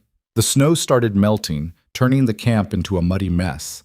Everyone was restless, eager for spring, for the chance to move and work and be outside again. During one of the first warm days, Eliza sat outside their dwelling, feeling the sun on her face, and realized she'd been here almost 6 months. Half a year since the desert, since the choice, since everything changed. She was different now, stronger, harder, more capable. Her hands were scarred from work, her body lean from labor and walking and carrying. She spoke 2 languages. She had skills she'd never imagined needing. She had a life she'd never imagined living. Tayanita came out, sat beside her. "What are you thinking about?" "How different I am now." "Good different or bad different?" "Just different." She turned to look at him. "I barely recognize the person I was before. That scared girl who was just trying to survive each day." "She's still in there," he said. "Just stronger now." They sat in silence, watching children play in the mud, listening to the sounds of the camp coming alive after winter's hibernation. Then Eliza said something she'd been thinking about for weeks, but hadn't had the courage to voice. "I want to change the sleeping arrangement." Tayanita went very still. "Change how?" She took a breath. "I want you to sleep closer, not on the other side of the dwelling. Near me." "Just near?" "For now, yes." She looked at him. "I trust you. I know you won't hurt me, but I'm not ready for everything. Not yet.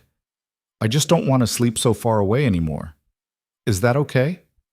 His face did something complicated, relief and happiness and maybe a little sadness all mixed together. That's more than okay. He struggled for words.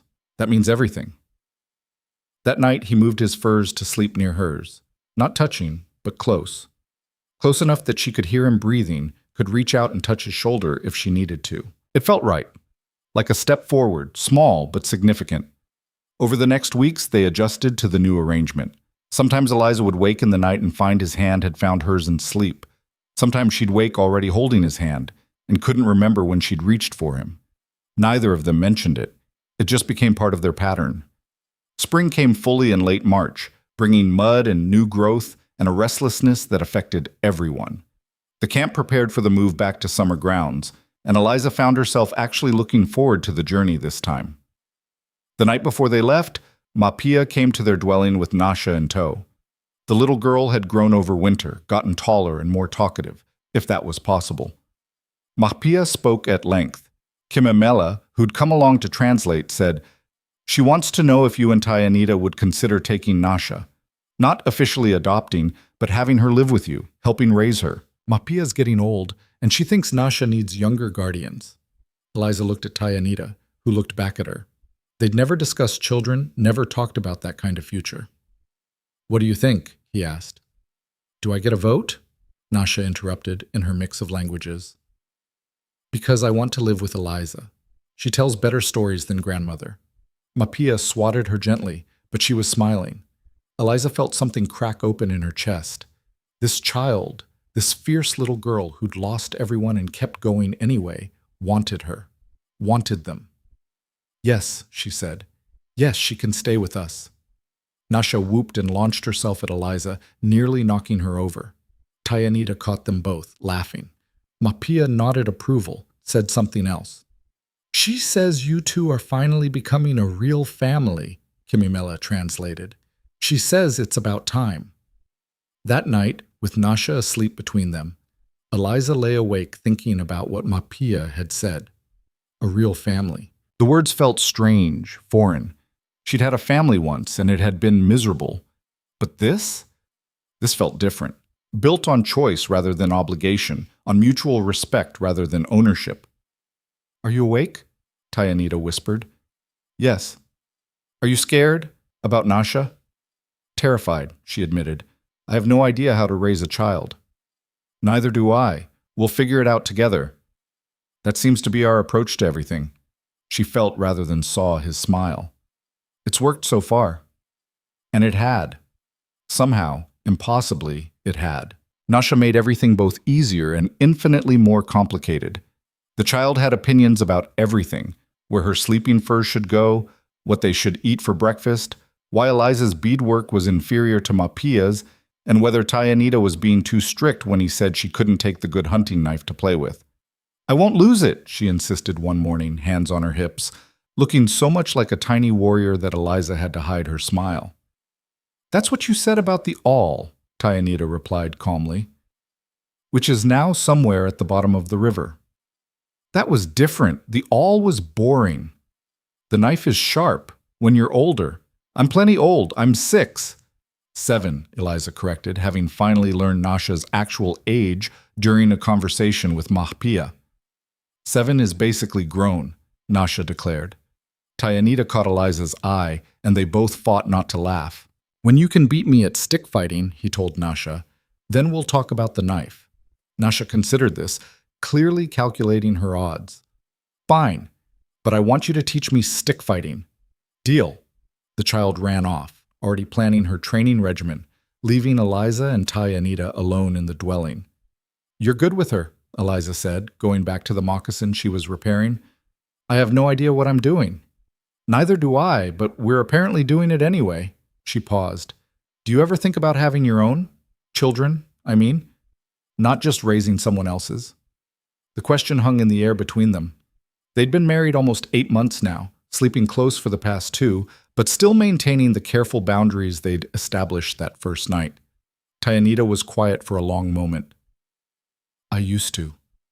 With Hilaku we tried. She wanted children desperately, but it never happened, And then she died having someone else's baby, her sister's baby that she'd agreed to carry because her sister couldn't. His voice went rough. So, yes, I think about it, but it's complicated. I'm sorry, I shouldn't have asked. No, it's okay. We should be able to talk about these things. He looked at her. What about you? Do you want children? Eliza thought about her mother, worn down by endless pregnancies, body destroyed by childbirth, spirit crushed by the weight of too many mouths to feed. I don't know. I'm terrified of it, honestly, of becoming like my mother, of losing myself that way. You're nothing like your mother. How do you know? You never met her. Because you're here. Because when life tried to break you, you fought back. Your mother gave up. You told me that yourself. You never have. He moved closer. And if we ever do have children, I won't make you carry that burden alone. That's not how it works here. Is that a promise or a hope? Both. They sat in comfortable silence, the morning sun streaming through the smoke hole, the sounds of the camp waking up around them. These moments had become precious, stolen peace before the day's work began, before Nasha returned with some new demand or crisis. The move back to summer grounds went smoother than the winter journey. Everyone knew the routine now, including Eliza, who helped organize the packing without needing constant direction. Nasha helped by getting in everyone's way and asking endless questions. On the third day, they crested a ridge and saw riders in the distance. Tayanita tensed immediately, hand going to the knife at his belt. Who is it? Eliza asked, instinctively moving closer to Nasha. Don't know yet. Everyone stay calm. Women and children to the center. The camp reorganized with practiced efficiency. Eliza found herself surrounded by other women, all of them watching the horizon, all of them ready to run or fight depending on what came next. The riders approached slowly, hands visible, showing they meant no harm. As they got closer, Tayanita relaxed slightly. Shoshone, he said. Friendly, usually, but stay alert.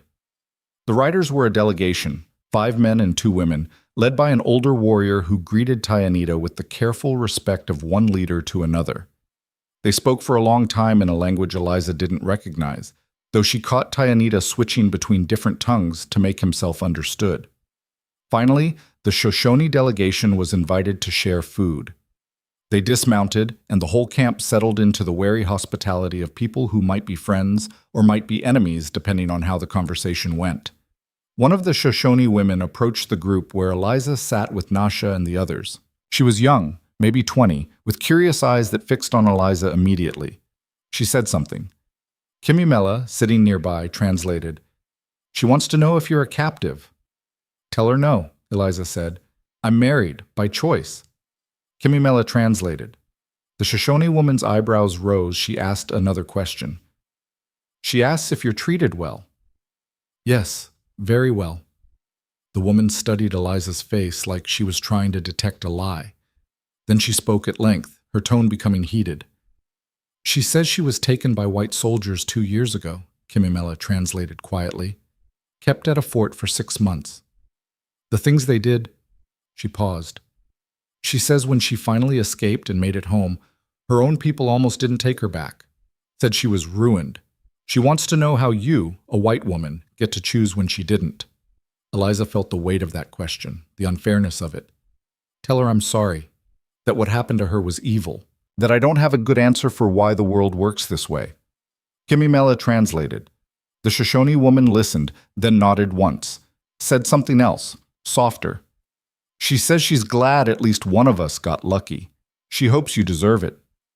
I hope so too, Eliza said honestly. The woman smiled slightly, then moved away to join her delegation. That night, after the Shoshone had left and camp was settling down, Eliza asked Tayanita about what the woman had said. It happens more than you know, he said grimly.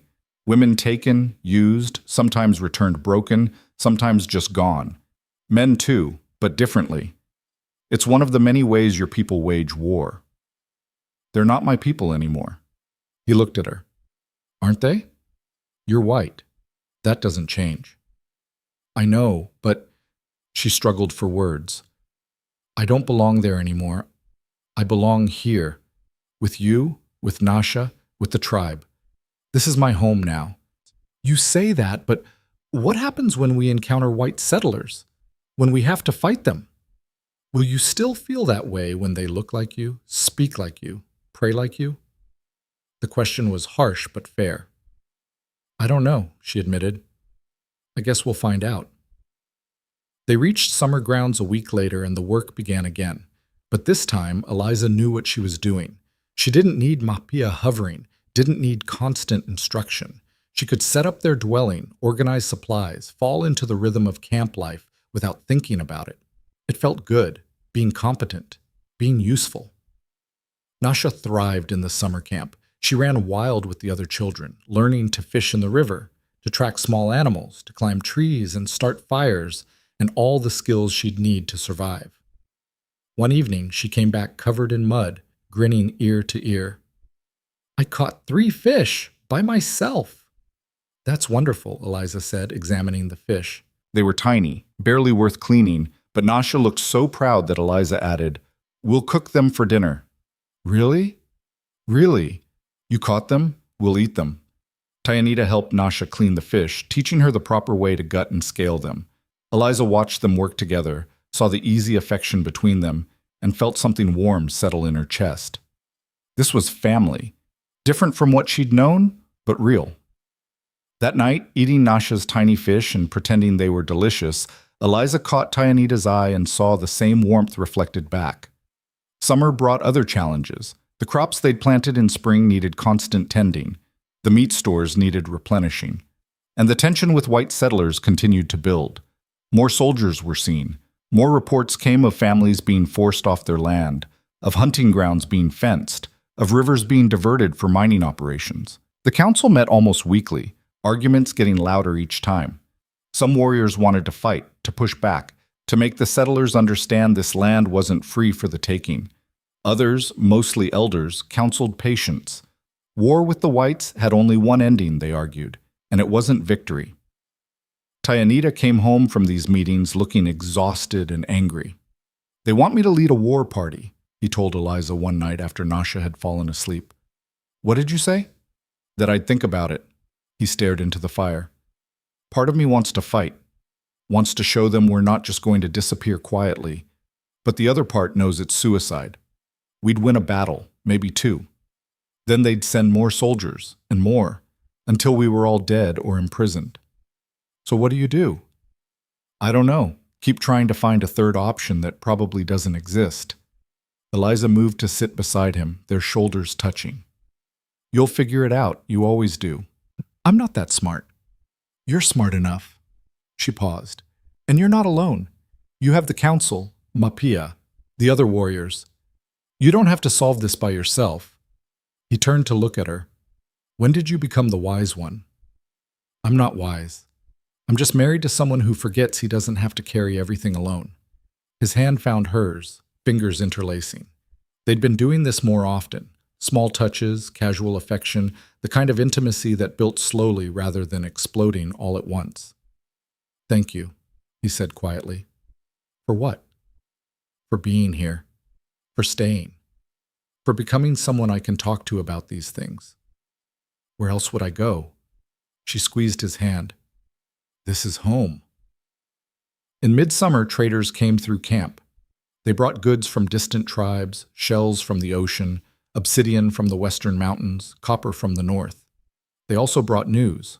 More forts being built, more treaties being broken, more tribes being pushed onto smaller and smaller parcels of land. But they also brought something else, a request. One of the traders, an old man who spoke 6 languages and had traveled more miles than most people could imagine, asked to speak with Eliza privately. They met outside the camp, Kimimela coming along to help translate the languages Eliza didn't know. I've heard about you, the trader said through Kimimela. The white woman who married a war leader, who chose this life. There are people who want to know if it's true. What people? Other tribes. Some white settlers who aren't monsters. People trying to find ways to coexist instead of just killing each other. He paused. They want to know if you'd be willing to talk, to help negotiate maybe, to be a bridge. Eliza stared at him. I'm nobody. I'm just a woman who got lucky. You're someone who lives in both worlds. That makes you valuable. She shook her head. I don't live in both worlds. I live here. The white world is finished with me. Maybe. But you understand it in ways these people never will. You could help them navigate it, avoid mistakes, find common ground.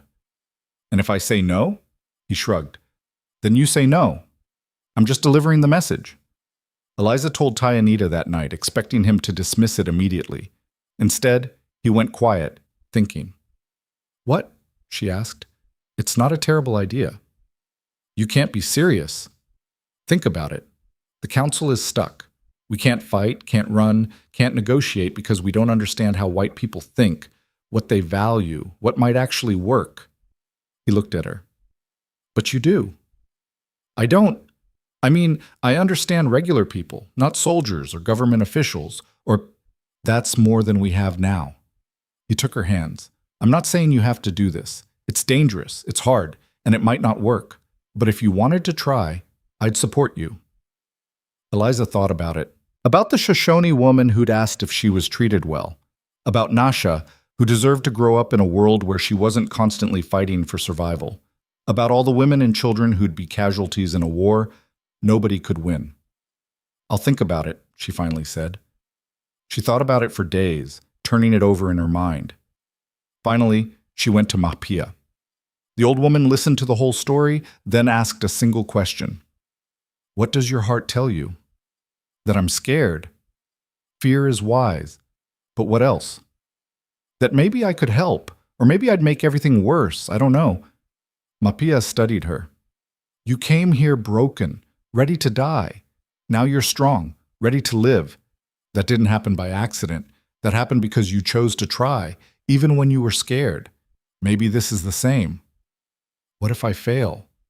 Then you fail, but at least you tried. That's better than wondering what might have happened. Eliza found the trader before he left camp. Tell them I'll try, but I can't promise anything. He smiled. Nobody can. But trying is a start. The first negotiation happened 2 months later. A small group of settlers wanted to establish a trading post on land the tribe claimed. Instead of just building it and dealing with the consequences, they'd sent a messenger asking to talk. The council agreed, and Tyanita suggested Eliza attend. She sat in that meeting, listening to men argue in 2 languages, watching them talk past each other, missing obvious compromises because they didn't understand each other's priorities. Finally, she spoke up. You're arguing about the wrong things. Everyone turned to stare at her. She'd barely spoken in council meetings before and never contradicted anyone. Explain, one of the elders said. The settlers want access to the river for their trading post. You want to make sure the hunting grounds stay undisturbed. Those aren't mutually exclusive. She looked at the settler representative. What if they build the post a mile north, where the river widens? They get their water access. The hunting grounds stay clear. The settler frowned. That area is rockier, harder to build on. But possible. Yes. She turned to the elder. Would that work for the tribe? He considered. If they agree to certain restrictions on hunting, on fishing limits, on noise during certain seasons. Yes. So negotiate those terms instead of arguing about whether they can be there at all. It wasn't a perfect solution. The discussion took hours, and several times it almost fell apart. But in the end, they reached an agreement that both sides could live with. Walking back to the dwelling that night, Tyanita said, You were amazing in there. I just pointed out the obvious that nobody else saw. That's a gift, Eliza. She thought about that, about being useful in a completely unexpected way, about finding purpose she'd never imagined. That night, lying close to Tyanita in the darkness, she said, I think I want to do this, the bridge thing. If they'll have me, they'll have you. After today, everyone will want you. Are you sure? It means I'll be gone sometimes, traveling to meetings, negotiating with people you don't trust. I trust you, he said simply. That's enough. She rolled toward him. They were close enough that she could feel his breath on her face, see his eyes in the dim firelight. Tyanita? Yes? I think I'm ready for more than just sleeping close. He went very still. You're sure? I'm terrified, she admitted, but I trust you. I think I have for a while now. I just needed time to recognize it. We don't have to. I know. You've made that clear 100 times, but I want to. I want to be your wife in all the ways, not just the practical ones. He reached up, touched her face gently. Tell me what you need. Patience. Communication. For you to stop if I ask. Always. What happened next was nothing like what Eliza had been taught to expect. There was no force, no pain inflicted, no taking without asking. Instead, there was gentleness, constant checking in, making sure she was comfortable, wanted to continue, was okay. When she tensed, he stopped. When she needed to slow down, they slowed down. When she cried, not from pain, but from the overwhelming strangeness of being treated like her body belonged to her, he held her and waited until she was ready to continue. It wasn't perfect. Eliza was too nervous, Tayanita too careful, both of them too aware of the weight of this moment. But it was theirs, chosen and shared, built on months of trust and patience. Afterward, lying tangled together, Eliza felt something fundamental shift inside her. She'd given herself to someone and hadn't lost herself in the process. If anything, she felt more whole. Thank you, she whispered. For what? For waiting. For making it safe. For showing me it could be different. He pulled her closer. Thank you for trusting me. For choosing this. For choosing us. They fell asleep like that, closer than they'd ever been. And when Eliza woke in the morning, she didn't feel afraid. She felt free. The next months brought changes that built on that foundation. Eliza traveled to 3 more negotiations, each time finding ways to bridge the gap between cultures. She wasn't always successful. Some settlers were too greedy, some tribe members too angry, some situations too damaged to fix. But sometimes it worked.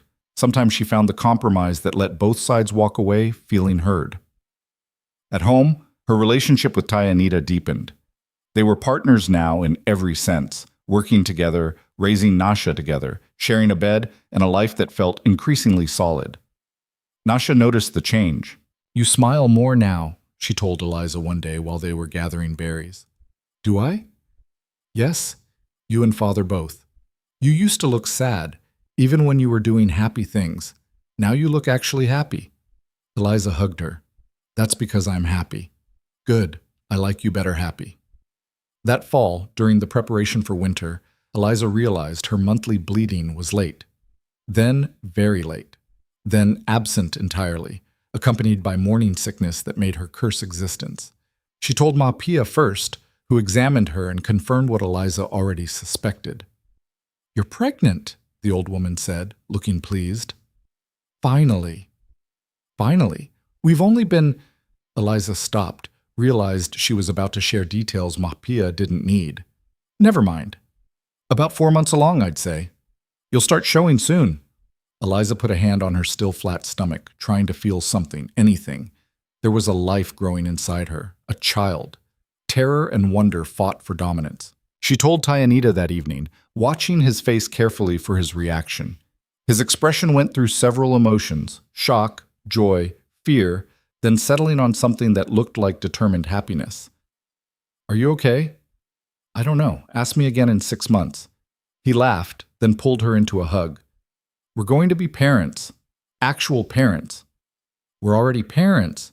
We have Nasha. True. But this is different. This is… He pulled back, looked at her seriously. Are you scared? Terrified. My mother almost died with every pregnancy. Some women in my family did die, and I have no idea what childbirth is like here, whether… Ma Pia will help. She's delivered half the children in this tribe. And I'll be there, if you want me.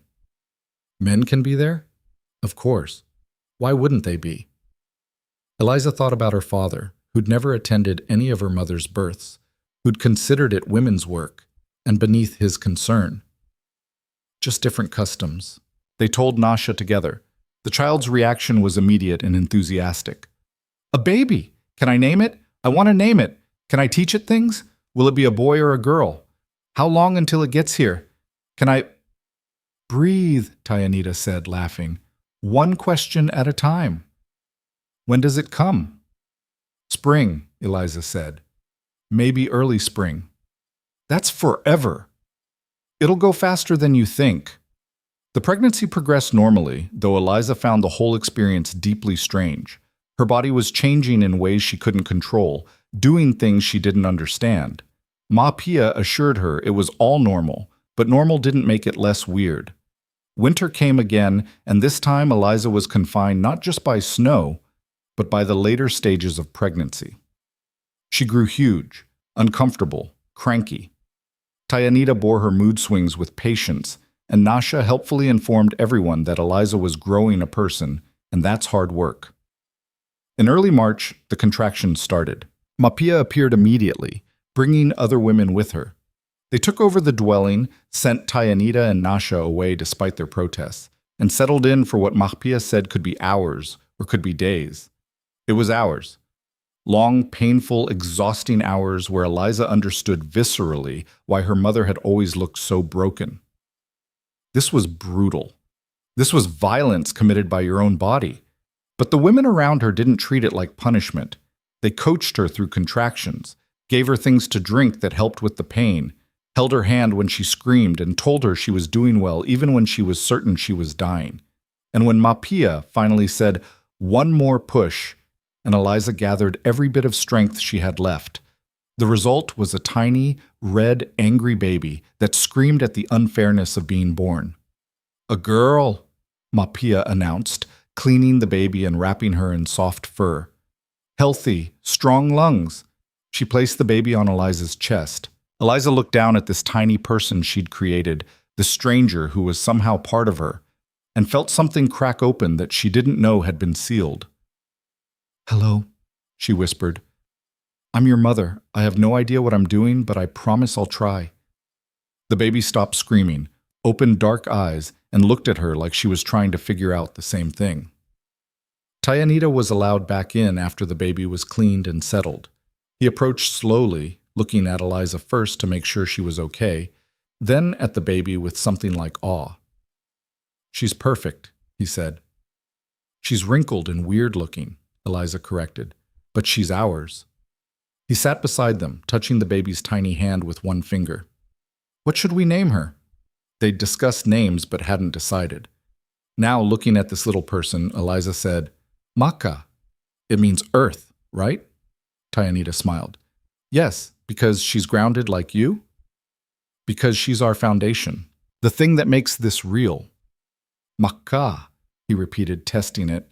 The baby seemed to approve, making a small noise that might have been agreement or might have been gas. Nasha was allowed in next, approaching the baby with uncharacteristic caution. "This is your sister," Eliza told her. "Maka." Nasha studied the baby seriously. "She's very small. She'll grow. Can I hold her?" "If you're careful." They arranged Nasha with pillows and placed the baby in her arms. The look on the 7-year-old's face, protective, awed, already devoted, made Eliza's eyes water. "I'll teach her everything," Nasha declared.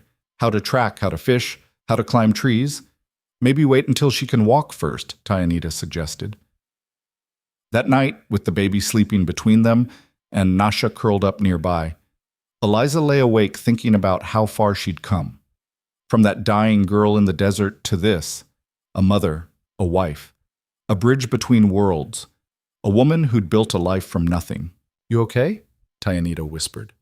"More than okay," she said. "I'm home." And she was. Maka was 3 months old when the soldiers came. Not to the camp, they weren't that stupid, but close enough. A full company, maybe 80 men, building a permanent fort less than a day's ride from summer grounds. Close enough to be a threat, far enough to claim they meant no harm. The council met immediately.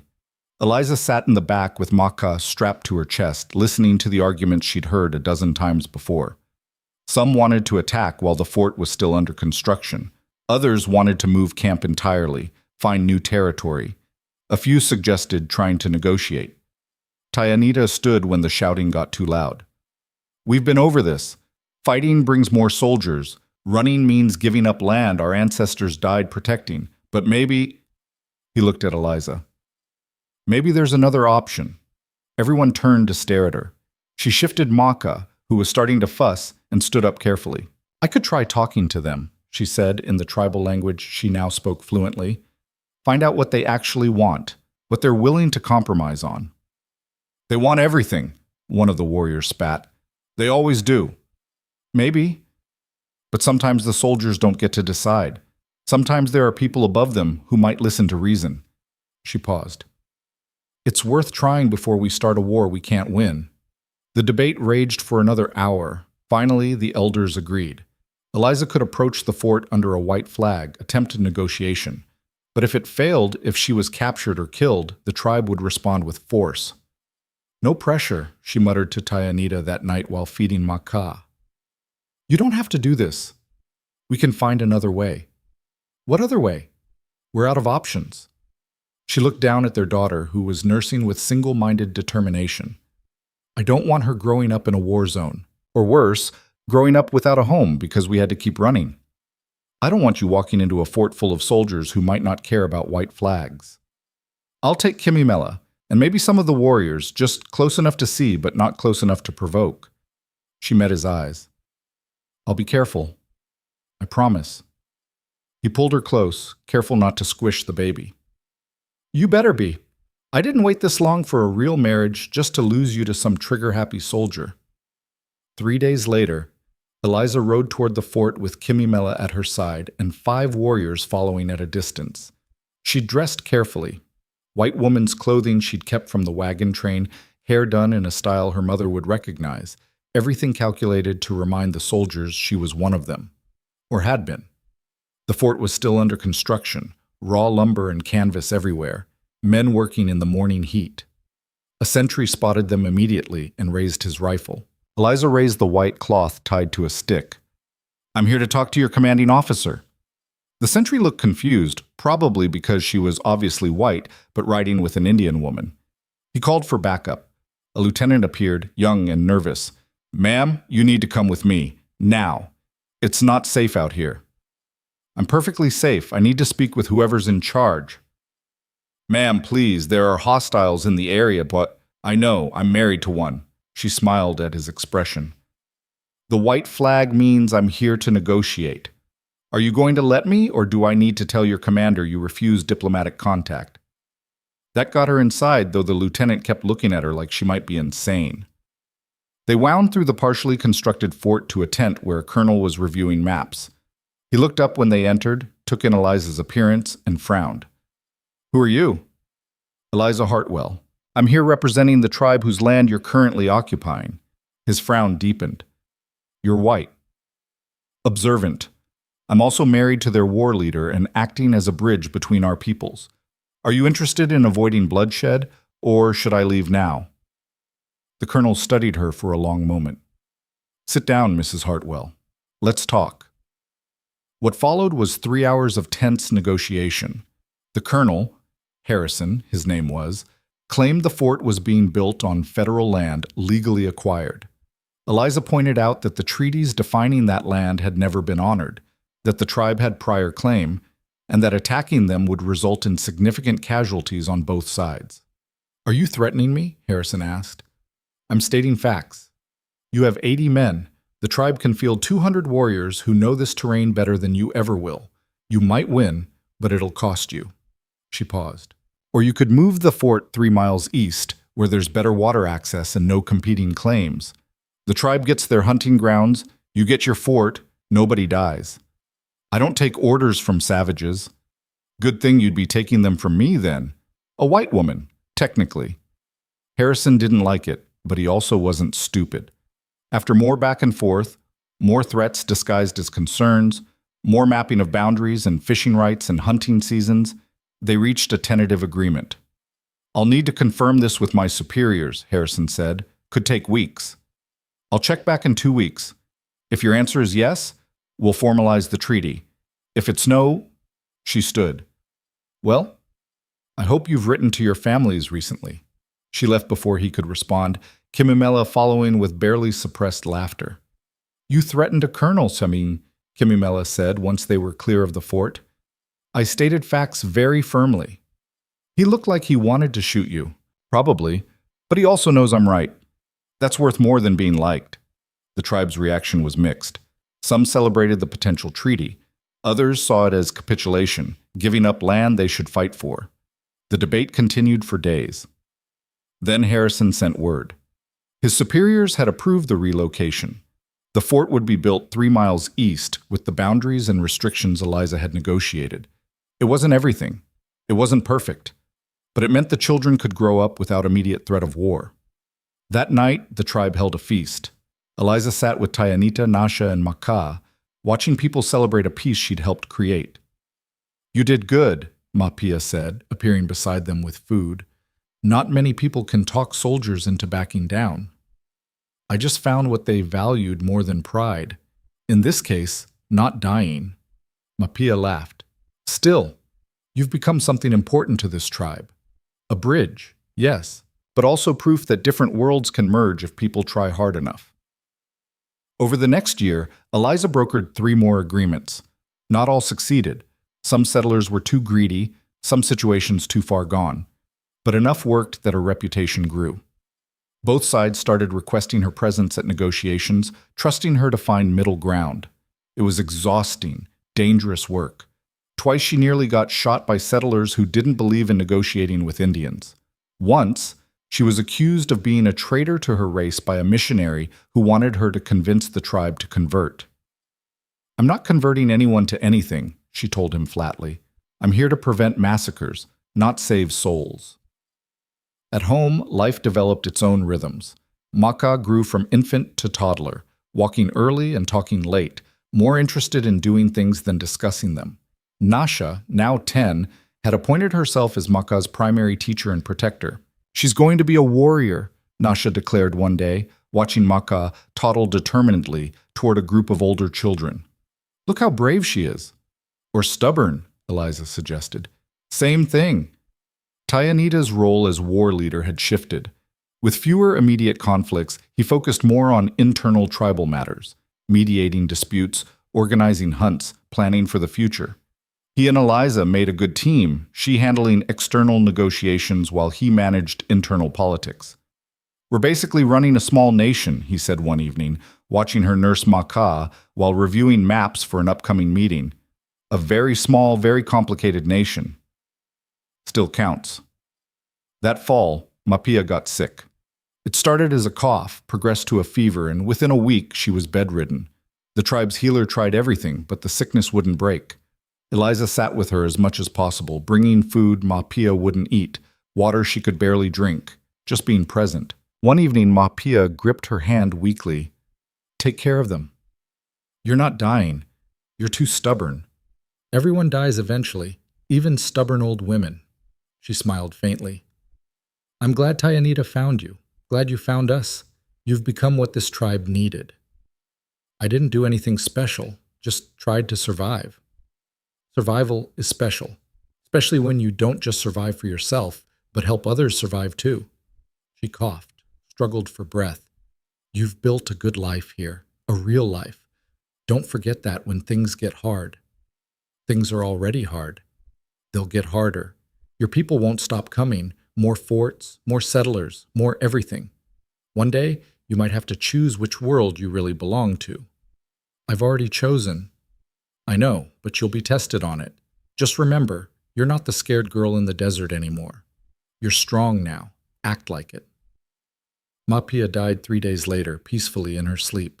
The tribe mourned deeply. She'd been a pillar of their community, a teacher, a healer, a force of nature. Tayanita took it hard. He'd lost his parents young, and Mapia had been the closest thing to a mother he'd had. Eliza held him while he grieved, returned the patience he'd shown her so many times. "She was proud of you," Eliza told him one night. "Proud of who you became, what you built. She told me that before she died." "I hope so. I hope I didn't disappoint her." "You didn't. You couldn't have." The winter after Mapia's death was brutal. Heavy snow, scarce game, several children sick with fever. The tribe pulled together, shared resources, made it through. But it was hard. Eliza gave birth to a son that spring. The labor was faster than with Maka, but no less intense. When it was over and the baby was cleaned and placed in her arms, she looked at his tiny face and felt that same overwhelming mix of terror and love. He looks like you, she told Tyanita. Poor kid, he's stuck with my nose. Your nose is fine. She touched the baby's hand. What should we call him? They'd discussed this. Names mattered, carried weight and meaning. Finally, Tyanita said, Chenoa means white dove, for peace. Chenoa, Eliza repeated.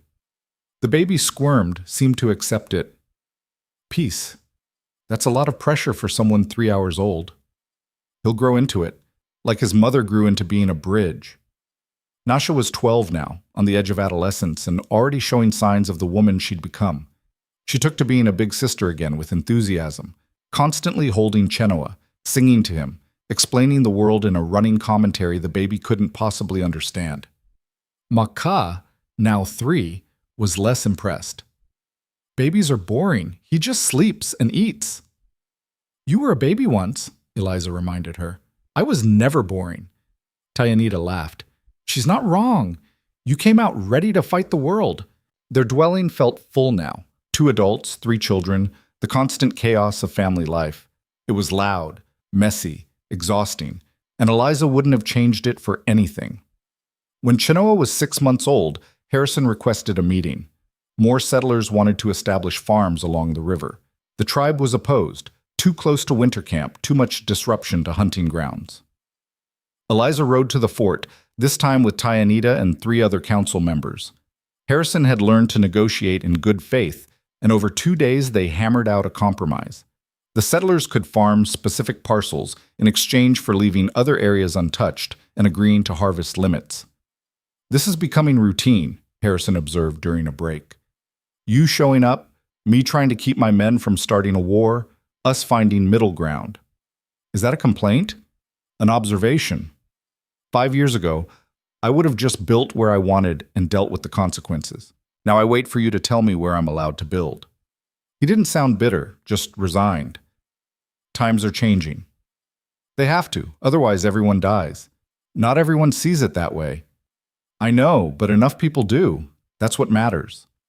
The treaty was signed, and for a while, it held. The settlers farmed their parcels, the tribe hunted their grounds, and Eliza mediated the inevitable disputes that arose from 2 cultures trying to coexist. Years passed. Nasha grew into a young woman, strong and fierce, eventually marrying a warrior from a neighboring tribe. Maka became the warrior she'd always wanted to be, training alongside the boys and proving herself more than capable. Chenoa, true to his name, became the tribe's negotiator, learning from Eliza how to find peace instead of seeking conflict. Eliza and Tyanita grew older together, their hair graying, their bodies marked by decades of hard work and harder choices. But they were still partners, still built on the foundation of that first night when he'd promised her patience and kept it. More children came, a daughter they named Helaku for Tyanita's first wife, twins who didn't survive their first winter, another son who grew strong and tall. Each one changed them, added to the family they'd built from nothing. The negotiations continued too. More forts, more treaties, more desperate attempts to prevent the inevitable conflicts. Eliza became known throughout the territory as the woman who could broker peace between whites and Indians. Some called her a saint, others called her a traitor.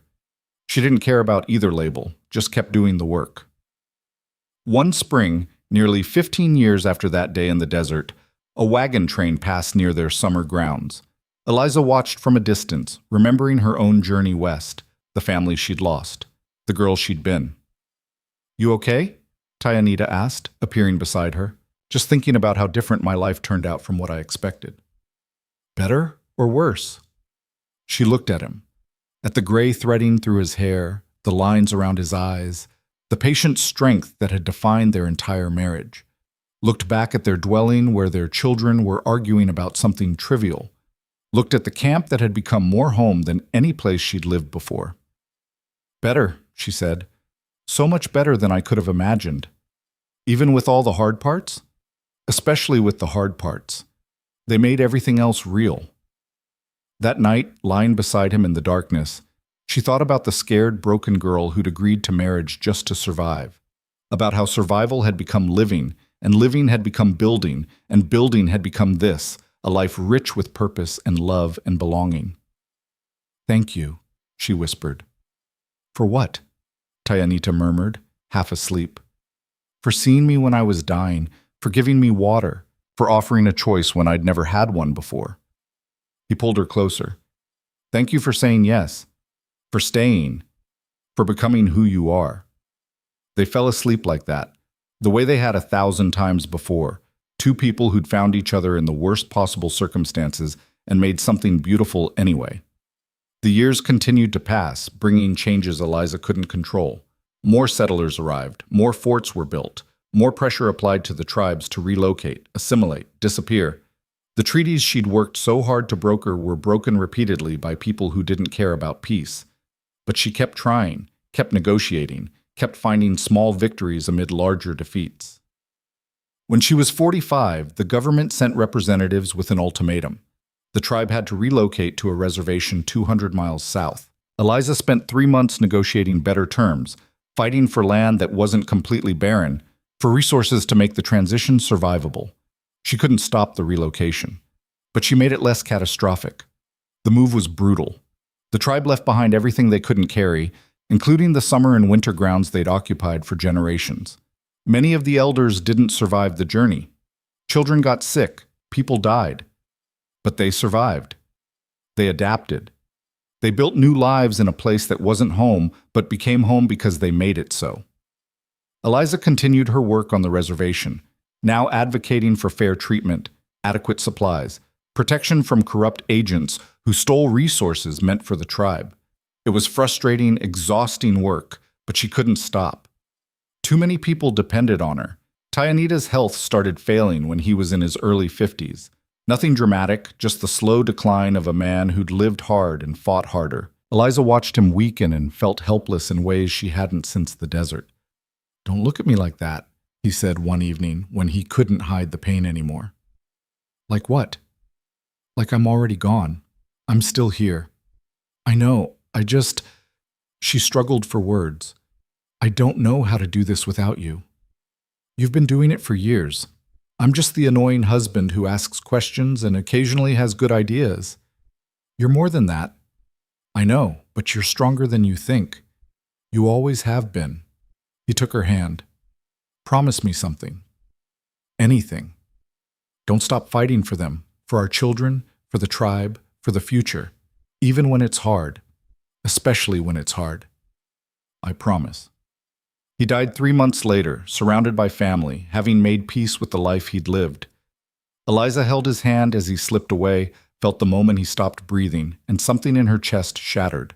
The grief was overwhelming. She'd lost family before, but this was different. This was losing her partner, her best friend, the man who'd saved her life and taught her how to live it. But she kept her promise, kept fighting, kept negotiating, kept advocating. Because Tayanita was right, the tribe needed her and she couldn't quit just because it hurt. Her children helped. They'd all grown strong, all learned from both their parents' examples. Nasha brought her grandchildren to visit. Makka became a leader in her own right. Chenoa took over many of the negotiations, learning his mother's skills and adding his own perspective. Helaku became a teacher, helping young people navigate life between two worlds. The others found their own paths, all of them carrying forward the legacy of parents who'd refused to give up. Eliza kept working until she physically couldn't anymore, until arthritis made writing treaties impossible, until her vision failed, until her body simply said enough. She was 71 when she died, surrounded by 3 generations of family, in a home she'd helped build on land that wasn't what she'd wanted, but was what they had. Her last conscious thought was of Tayanita offering her water in the desert, the moment that changed everything. She hoped she'd lived a life worthy of that gift. The tribe mourned her deeply. Whites and Indians alike attended her funeral, a strange gathering that would have been impossible 30 years earlier. They told stories about treaties she'd negotiated, conflicts she'd prevented, bridges she'd built. But the best story came from Makka, now a grandmother herself, speaking to the crowd with the fierce pride she'd inherited from both parents. "My mother came here broken and dying. She could have stayed broken, could have just survived and called it enough. Instead, she built a life, built a family, built peace where there was only war. She proved that different worlds could exist together if people were brave enough to try. Maka paused, emotion thick in her voice. She was the bravest person I ever knew, and I'm proud to carry her forward in everything I do. The crowd murmured agreement, and though Eliza wasn't there to hear it, the truth of Maka's words resonated through the community she'd spent 44 years building. Years later, when historians tried to document the period, they found Eliza's name in dozens of treaty negotiations, credited with preventing countless conflicts, noted as a bridge between cultures. Some accounts called her a hero. Others called her a sellout who helped steal tribal land. The truth, as always, was more complicated.